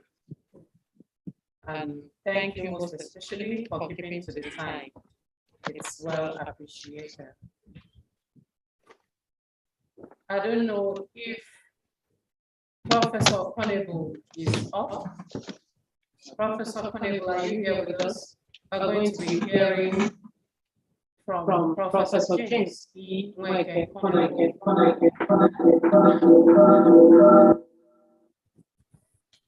And he will be taking us on mentorship.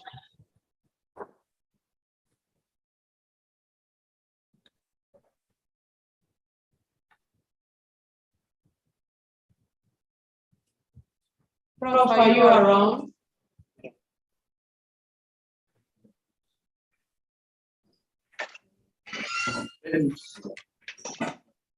Prof, if you can hear me, please say something.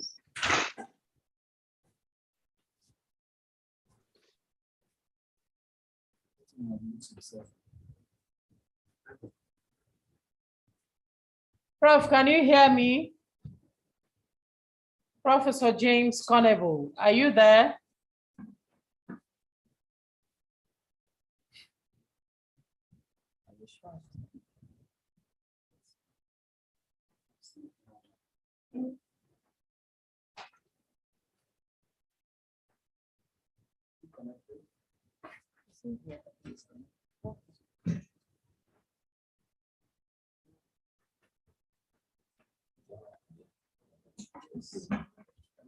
Prof, if you're there, please say hi.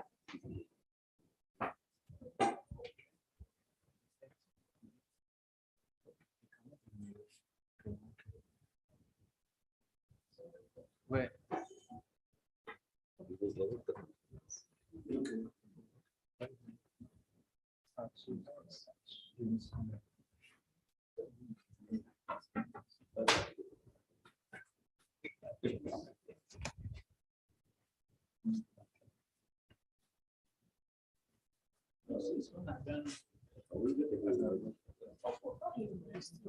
Okay. Hello, can you hear me right now? Hello? Yes, we can. Oh, great. Hello, everyone. I hope you are still alive and keeping with the meeting, because I think that so many of you are getting tired. Hello, everyone. Can you hear me? Yes, we Prof, can hear you. Oh, beautiful, beautiful. Yeah, I want to take this opportunity to appreciate everyone that has spoken before me. And I hope that my slide is there so that it can be put up shortly. This meeting is essential, and I appreciate all the organizers of this orientation. Right from the keynote speaker, he had made a good presentation and touching all the key things that graduate students who are for this orientation will benefit from.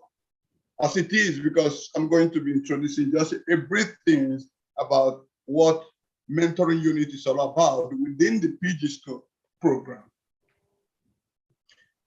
My name is, I'm Professor James Kornebo-Nweke. I'm a professor of research and innovation. I'm with Lund University, Sweden, as well as come to University of Nigeria, Nsukka, to assist with this program since 2008.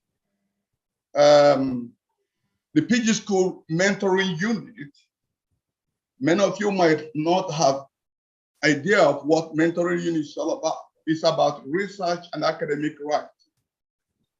For those that are going to be writing their master thesis and PhD dissertation, this is vital place for you to help you acquire that key skills, analytical skills, and the critical thinking skills that you will require in order to write a standard research paper that can be published anywhere, any platform within the journal community.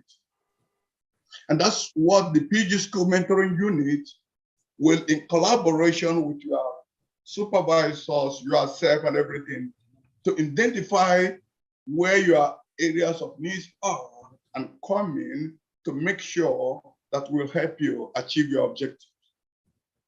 Because research, just like the keynote speaker have said, the research in the 21st century is very dynamic.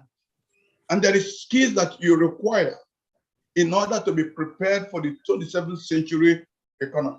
It's a global economy, and you're going to be involved in diverse ways, but within your community, within your nation, within your family, and worldwide, globally. And whatever you do as a graduate student is essential. Whatever you do here with your research will prepare you, and you'll be confident with yourself that I am ready to do it. Whether as an entrepreneur, just like as this speaker has spoken, they say, get yourself.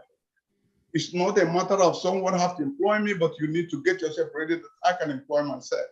Because no one, university is not to prepare you for you, someone to go and hire an employee. It's for you to be an employer, starting with yourself. So PG School Mentoring Unit will do exactly what the school over the years, they have been thinking about how the students will get prepared. That's why in the past 25 years, every advanced academic in the Europe, America, and everywhere in the world have introduced research and academic mentoring unit. At least, if not within the faculties, they must have within the postgraduate institution. And with the collaboration of all the people that want to see research to be a reality and embedded in the heart and mind of the students, this PG School Mentoring Unit was envisioned, and now some of the lecturers or professors might not even have gotten the knowledge, but if you get it today as an orientation student in this program, you can tell your professor that, please, I will want to go and visit a PG School Mentoring Unit. What is it that we do? That, let me get to the next slide. Okay. Now, in the PG School Mentoring Unit, if you can see, we provide them with services aimed at developing their academic skills. What are those academic skills? As it entails. Academic skill, we talk about analytical skills. How do you get it? Because in preparation for your research, you have your supervisor, always supervisor. Okay, but there are a lot of things. Right from the time you are trying to even to fashion out what topic that you deal with, there are things you need to think about. Here, the mentoring unit will help you to give you those ideas that will help you to think about this topic, because eventually the topic you're able to handle in your postgraduate program can help you in your career advancement. And when you carry out the research, because it will determine everything, whether the concept you are going to use, whether how you go ahead and make the research in the area of both the ontological area and the epistemological. That means when you carry out the research program. In the mentoring unit, we will help you to understand how you can put this thing together. When it seems you are struggling and you don't know exactly how am I going to go about this thing. Everyone struggles with a research paper.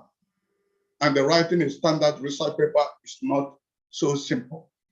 But then you need both your supervisor or the mentoring unit to see how this thing is going so that you exactly achieve your own desired objective to write thesis you can be proud of at the end of the day. So we will provide that guidance that you need. We will provide the support that you need to get all these things done in an innovative manner so that it will lead you to that opportunity that you are looking for outside the school, whether you are going to be self-employed, whether you are going to seek for job within the national government, Nigeria, or outside Nigeria. There are areas that we are going to help you, and it's going to start from where you write. Because you need to think about the things and do the proper thing. Because we see students, you can go ahead and try even to write a research paper and fashion out your research questions and go ahead and interview, but the data you gather might end up not be what you expected. You will be so surprised. And when someone look at what you have done, they say, what is it? How are you going to, what do you analyze? Because your analytical skill is not visible in exactly the paper you have produced. So that you will understand how to use the data and how to research for that information and integrate the data properly and then make the proper analysis. It is not an error of someone who is conducting a quantitative study. You go ahead and give it to statisticians to make a quantitative analysis, because they put it either in expresses without you knowing what are the variables, what are the analytical tools that I'm going to use. Because I've come across students within the period that I've been here, they are making analysis without even, when we say ANOVA, analysis of variance, or statistical multiple regression analysis. or analysis of covariance. This, someone will make statistics and put it on their research paper, but honestly, what they're analyzing has nothing to do with exactly what they put on the paper, because they themselves didn't understand. And the one who did the statistical analysis, whom they copied from statisticians and put on the paper, is quite different. Either the information are completely wrong, it's not answering the questions, or the data gathered from the field is completely wrong, not addressing the issue. But of course, the person have written a paper. That is not the kind of paper that you will require in this 21st century. You need a research paper that will represent you, and that's what we are going to support you when you are writing your master thesis and PhD dissertation. So it is available for you. And we will do whatever we can to make sure that you will have the possibility to publish your papers in an international journal, where we call the high impact factor journals. You cannot publish anyhow papers that is not standard in such a place. And we will help you for that. The next slide. Okay. The key thing is, how do you reach us? You can reach PG School Mentoring Unit from anywhere by going to PG School website, and then you click on the link, and then you can book mentoring appointment, which most of the time, usually I used to be, when I'm around in Nigeria, I will be in a Enugu campus within Fridays. And then the other Tuesdays, I'll usually be in Nsukka campus. I think there is a slide after these two, so that students can see. No, what of the one before that? I think there is a mix-up. Can you go up?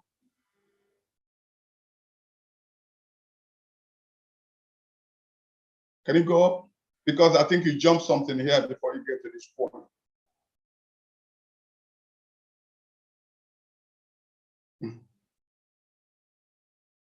What of the slide before this? Yes. When you finish it, then the next slide. Okay. When do you apply for this? When do you come to the PG School Mentoring Unit? Because it's not just immediately you start your study, then you come to the mentoring unit, but you can ask for information. But it's mostly when you have completed your coursework and you are preparing to write your master thesis or PhD dissertation, or you are writing a journal article. Nevertheless, if during your coursework that you think that you need mentoring support, you can apply. That means book a mentoring appointment, and then we can attend to you. Even if I'm not here in Nsukka physical, from overseas, just like you have heard about ICT, anywhere I can still deal with the issue. I can still communicate to you through any medium. It can be through WhatsApp, it can be through email, it can be through any source to tell you exactly this is how this paper or how you should think about it. And this will go together better with your supervisor. If the supervisor feels that, oh, the student is struggling so much with this, he say, try, he can recommend that you come to the mentoring unit, where you are going to receive the support in order to understand really what is it that this paper requires.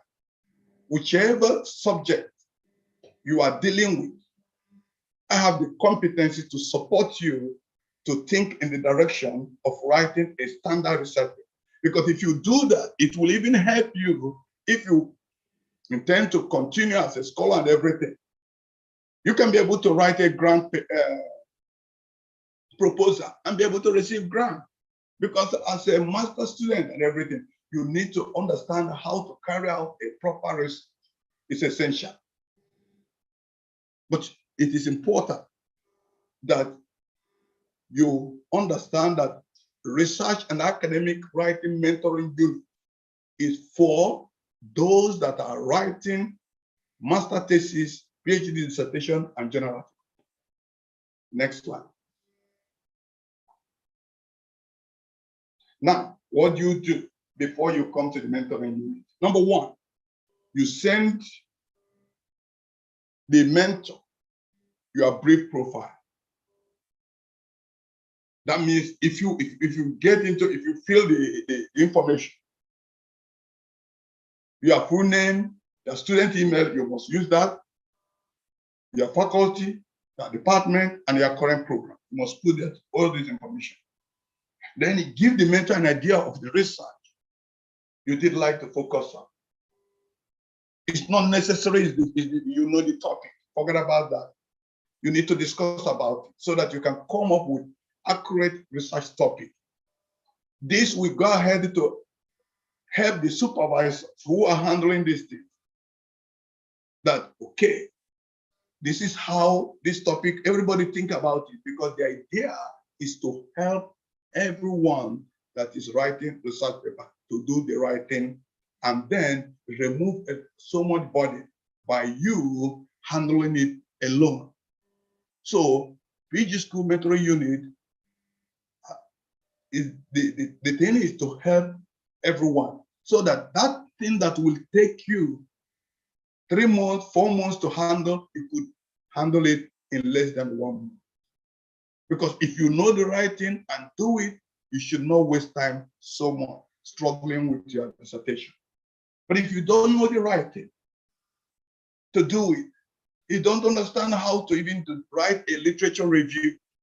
When you reach the time to write your chapter 3, you are struggling. Even from chapter 1, you are struggling because you don't even understand what statement of the problem is all about. You don't even understand what the clear objective is all about. You don't understand how do you say you identify a gap, but mentoring unit will tell you and guide you in all this so that you will equip yourself with these tools. So when they tell you that you have to identify a gap, you know what is all about. When you come to write a statement of the problem, you know what that is all about. And then you can handle your research with a lot of ease, with no much stress. Of course, there's always stress, but it will not be so much. You can communicate through diverse means, telephone, email, WhatsApp, and everything, because once you come to the mentoring unit, you will be registered within a certain group. Once I have your information, and I'm available at any given time to guide and direct you and support you in order that you do the right thing. And that also help both the supervisor, those who might not have known that, so that their job will be a bit easy. Especially if a student is struggling so much with their research paper. Some students are struggling so much because they don't really understand how to go about all these things. So it is easy and preferably if you visit mentoring unit from the start of your research, so that you can share your thought one-on-one with the mentor. Even if through WhatsApp, even if through telephone, even if through email.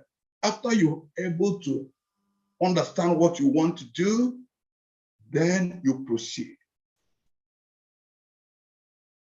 So in this way, you will be helping yourself and reducing too much of the trouble, both for yourself and the supervisor, because even a supervisor reading a student's paper again and again and again, it comes to a point that even the supervisor himself or herself will think that the students are doing the right thing because the paper he or she have read it several times.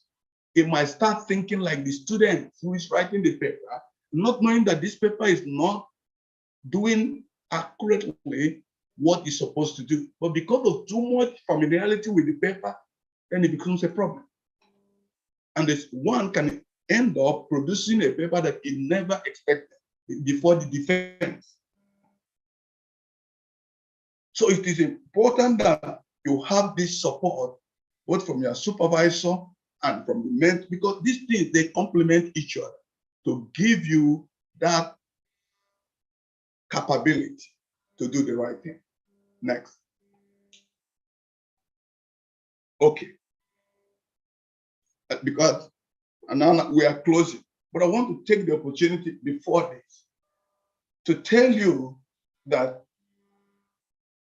because this is an orientation program, research in the 21st century, and you coming to study master degree or PhD, you need to understand that the key of everything that you're going to do is going to end on your research.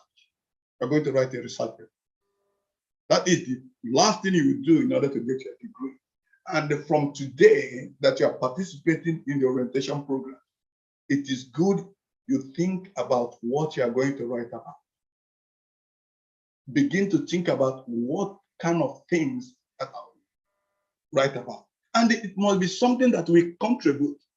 That's why we always talk about what is it that people have not been focusing on? What is it that nobody have ever thought of? And it will come from idea after you have reviewed the literature. That means you read so many things that others have already said, oh, they have not been focusing on this. This is why I want to deal with this issue. Most of the time, if you don't have people to help you and guide you, you will spend so much time, even in the reading literature, without even identifying a clear gap. So mentoring unit will help you in order to do that. Hence, take the opportunity, take the email, take the telephone, send a message, because it is good for you, but make sure you have student email, just like as the ICT have said, because the student email will make it possible that I will respond to. If you don't have student email, I will not respond to that. But if you do, I will respond to that. And then guide you from the initial stage so that you will know exactly what you want to do. Because I have written books extensively on these particular issues that will help you know the basic, the fundamentals of these things we call analytical skills and the critical thinking skills. It's like a grammar, but it's a practical thing that you can learn. You can acquire that skill and do the right thing, which will help you not only because you are going to the research, even when you deal with issues within your own family. If you have the analytical skill, you will view issues differently than what you are doing today. Hence, the research that you are going to carry on should be a powerful tool to position you for global relevance in the 21st century. That's why the mentoring unit is there for everyone. So even if your supervisor is not yet aware of that, you say you have heard about mentoring unit in PG school. Please, can I go there? Because some certain students, the supervisor have to recommend them that you have to go there. Then I will take such person, especially those that are struggling with the writing ability, especially those that along the line they are confused. They don't know what to do. My interest is to see that you will have less stress. Instead of that thesis or a PhD program taking you more than years you expected, oh my God, it should be cut short. Because it is when you are in the process of struggling with master thesis and everything, you spend more time because you get confused along the line. So take it down. And I would have loved to, because I have seen students raising hands, even from all other comments. No one has ever answered their question, but it could have been interesting that we hear students and they ask questions, and then we put them through, because this is just orientation for you to know that it exists. The idea of this orientation is to know that each of these things exists. Go for it. Because many of you might not have got into the institutional website and they realized that there is a place that can click. Oh, there's something called mentoring unit. Many are not aware. You need to search. Now that you are aware, tell your friends, you yourself, take a step and do the thing that will help you eventually. Because there are all other networks associated with these things that might help you. That's why, even irrespective of whatever goes on in this country, when they say you don't come to Nigeria, because I say I'm coming, because right now I'm not in Sweden, I'm here. And then speaking through this virtual meeting. I would have loved if it is possible that all of us will sit in a hall and talk to everyone, but it's fine that we're embracing this visual system, which is good. It's technology. We are advancing, could do other things. So do not just go home today and then you say, oh, I have participated in the orientation program. Maybe just answer my own present, and then that's fine, that's fine. My name has been ticked. What did you gain from it? That's what you should ask yourself. What did I gain from this orientation? This orientation should guide you. Search for where to get all the information. You have had the keynote speaker said the world is a global village right now.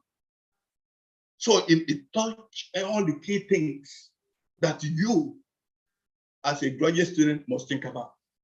And in the PG School Mentoring Unit, you are actually see the practical of everything that has been discussed.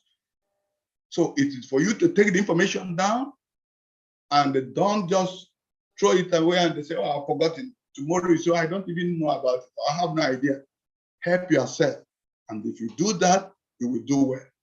I do expect that from this time on, you will begin to think about your research and forget about anything. Don't think about perfect idea. There is nothing like perfect idea. Let your idea be anything. Put it on the paper. Discuss it in the mentoring unit. You can brainstorm and come up with something better. And then you go to the next level. And that is what I will do with you when you come to the mentoring unit. Thank you very much.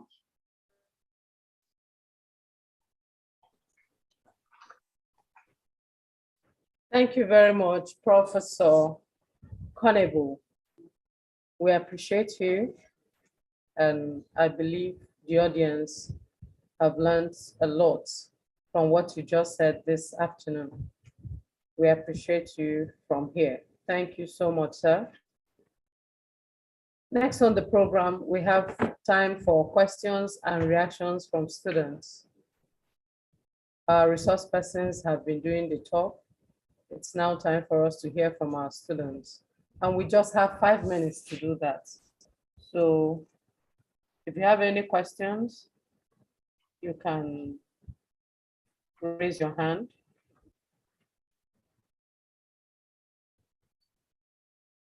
And when we ask you to talk, you talk.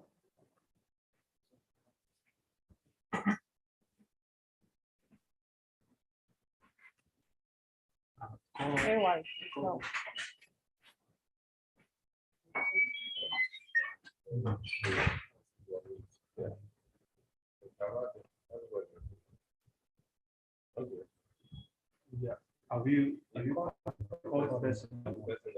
Okay, Sylvania's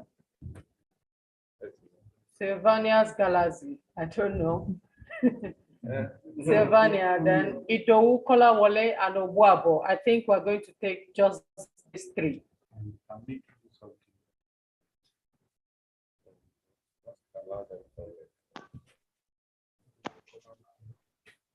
Let's start with Sylvania, please. Very quickly and brief, straight to the point, please. Thank you. Okay, good afternoon, ma. I'm Sylvania, PhD student here in Industrial Chemistry Department. Please, I would like to know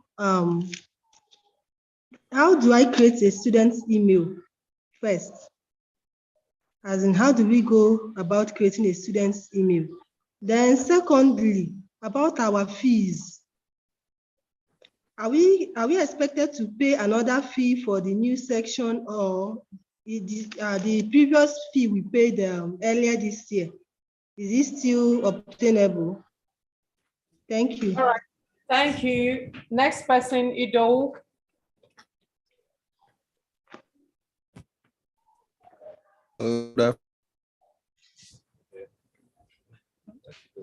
Can you hear me, please? Yeah, Ido, we can hear you. Okay, thank you so much. Seminars and presentations, they are quite enriching. I want to ask if this is recorded of them so that we can always listen to them for guidance. Thank you so much. Thank you very much, Ido. Obuabo, please.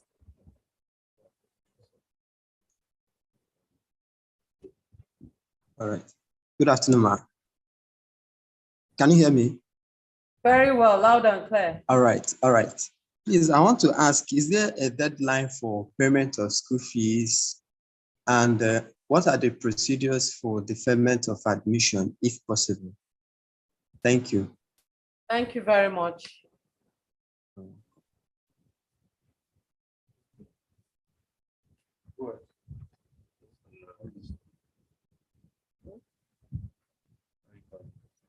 Am I calling you? I think we're okay with the 3. So,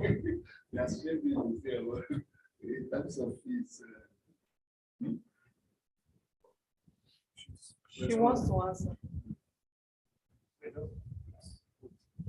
So we're starting with the first question from Galaxy. Our question is how to create student email. Oh, okay, I think I can quickly answer that. Thank you very much, sir.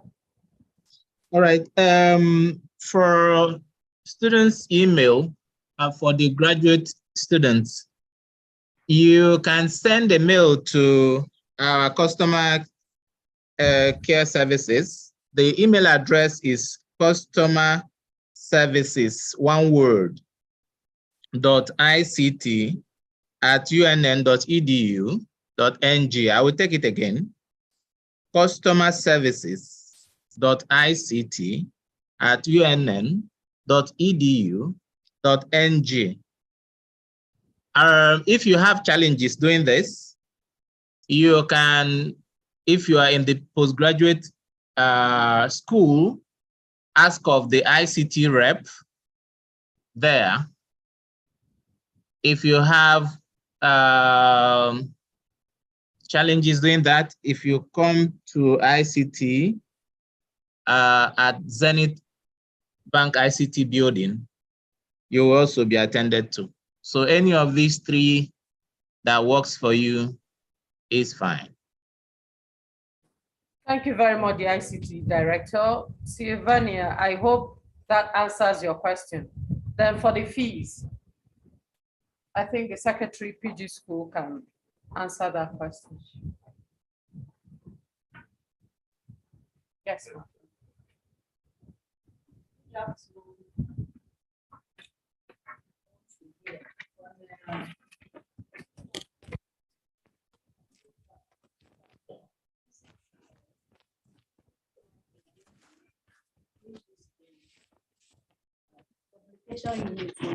Unit rate of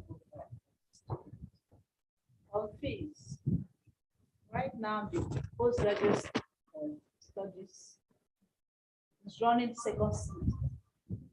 Some of the departments are still at the first semester. We are second semester. At the end of this semester, new fees will be paid. The semester is ending by January.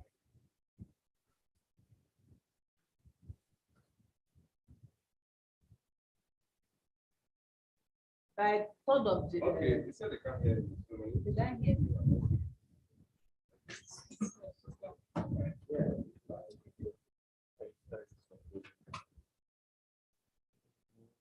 Okay.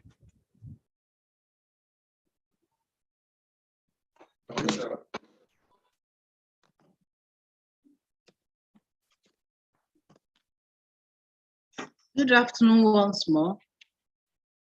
Further to what the director said on creation of profile for students, you can come to PG school, publication units of the PG school.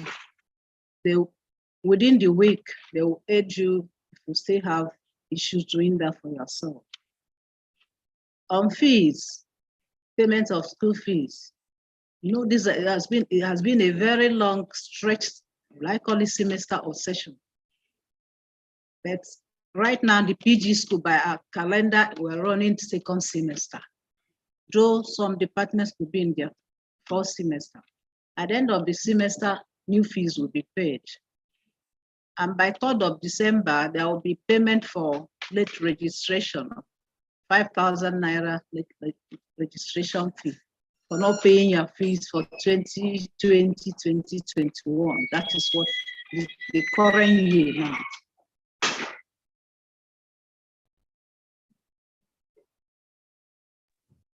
Thank you, Sylvania. I think we're okay with you. Then the second person said, I think Ido asked if whether this orientation program is recorded.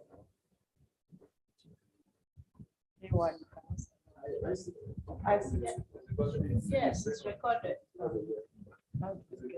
It's recorded, just accept them now. It's recorded. How would they get it? All the.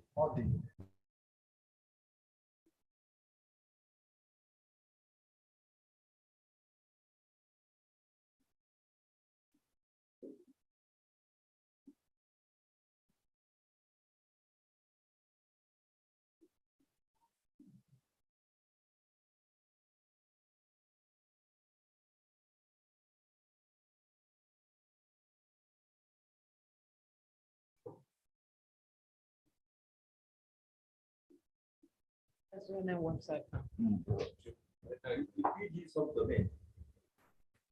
Okay, the answer to that question, the slides are available.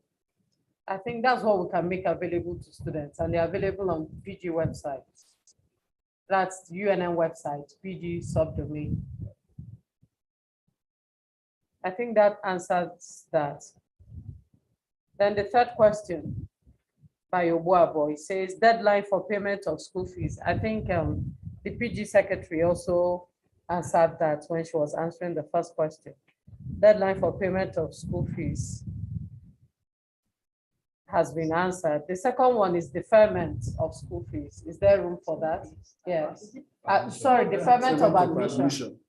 Yes. Yes. Okay, let's ask.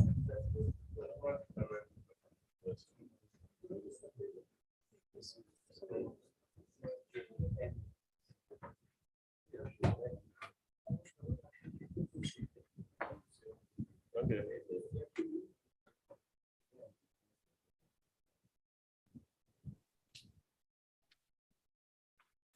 On deferment issue, there is a provision for deferment.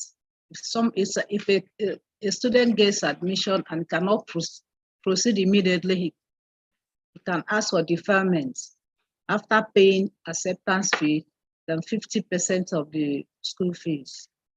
That's the requirement for 2 years. Actually, okay.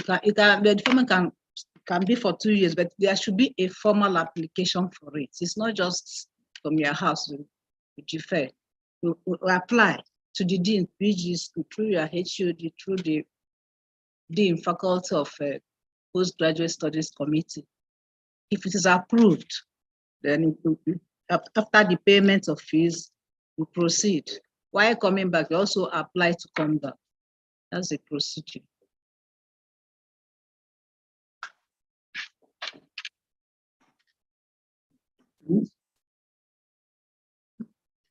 I think we can conclude now. Okay.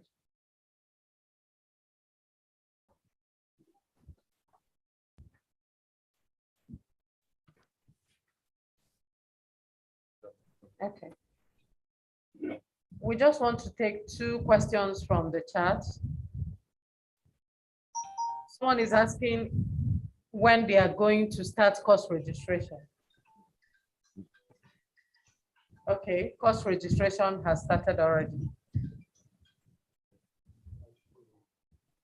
Then Yeah. someone is also asking if they can open students' email on their own.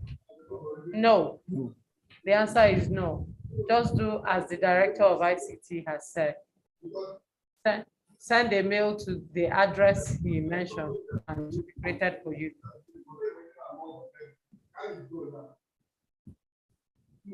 I think that's all for the questions. We are at the end of today's event, and we're going to be taking closing prayer by the Associate Dean of School of Postgraduate Studies.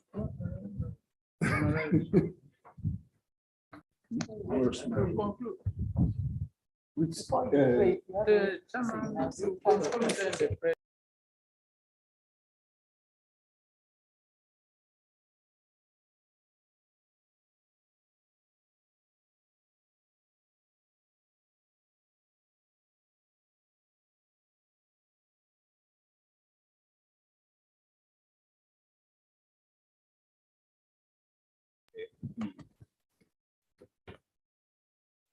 Good afternoon once more, our able Super Lions.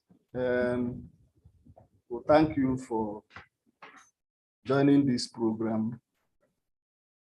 I've been earlier introduced. My name is Professor Lawrence Amazue, the chairman of the committee that put together this orientation program, and we are happy that it has been successful. It wouldn't have been successful without your participation. So we are very happy that you participated. We hope that you have learned a lot today from all the series of talks and addresses that we put together to enlighten you more, which is the major aim for this orientation. Provide information so that you know how to go about doing your research, and also the processes and what to do to ensure that in the first instance that you finish or complete your program in record time. And one of the things, if I may highlight or remind you, that we noted is that you are an active player in your study as a postgraduate student. So it's no longer what it used to be as an undergraduate where you're spoon-fed, so you need to do something. You need to be active. And if you put together all that you have learned today, I'm sure that in no distant time that you would complete your program. So we thank you so much. We thank the Vice Chancellor, Professor Charles Arinze-Chukwu Igwe, who have graciously approved this program and has provided us with all the necessary facilities and resources to be able to carry out this program. We also thank the Dean of PG School, who has also been very supportive and who has anchored this program. We also thank his Associate Dean, Professor Ajero, who has patiently been around, throughout this program. I want to also thank the Secretary to the Postgraduate Studies, who has also Mrs. Amadi, And we want to thank, I want to thank all the members of my committee, Professor Igbodike, Professor Anosike, Dr. Mbebu, and so on and so forth. The list is inexhaustible. So please, we thank you all. And we are very grateful to our able anchor, Mrs. Uju Akamibu. In fact, she made the program very lively and made it very interesting. So once more, we thank everybody. We thank the ICT, of course. Without them, we wouldn't have their technical support and providing the platform for this program. Without them, we would have done little or nothing. So once more, I thank everybody and I enjoy you to put into action or practice all that you have learned today. Thank you very much. As we close this exercise with a closing prayer from Dr. Mbebu. Thank you very much. From Mbebu.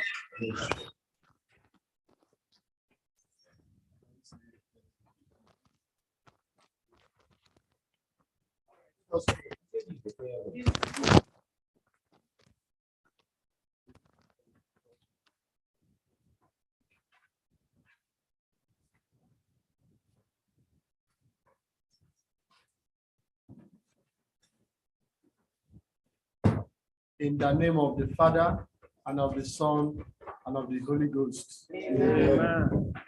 Father, we thank you for helping us today. Thank you for the orientation that started from morning, and we have come to a close at this point. Thank you for all our resource persons. Thank you for all the facilities that have been made available for us, and we enjoy them. Thank you for the information that we have gathered today, and we are hopeful that this information will cause us to excel in our studies as PG students in this university. Father, we ask, oh God, that you will take us from one level onto a higher one, both as organizers and the students. We ask, oh God, that your grace will continue with us. Bless this university. Bless the School of Postgraduate Studies, University of Nigeria and Nsukka. Bless our PG students and bless all the people that participated in this program today. Even the ICT units, thank you, Lord, for them, and bless them for providing this facility for us today. Be thou exalted, our Father. As we go from here, Lord, may you be with us. Blessed be your holy name. In Jesus' mighty name we pray. Amen. Please, we'll have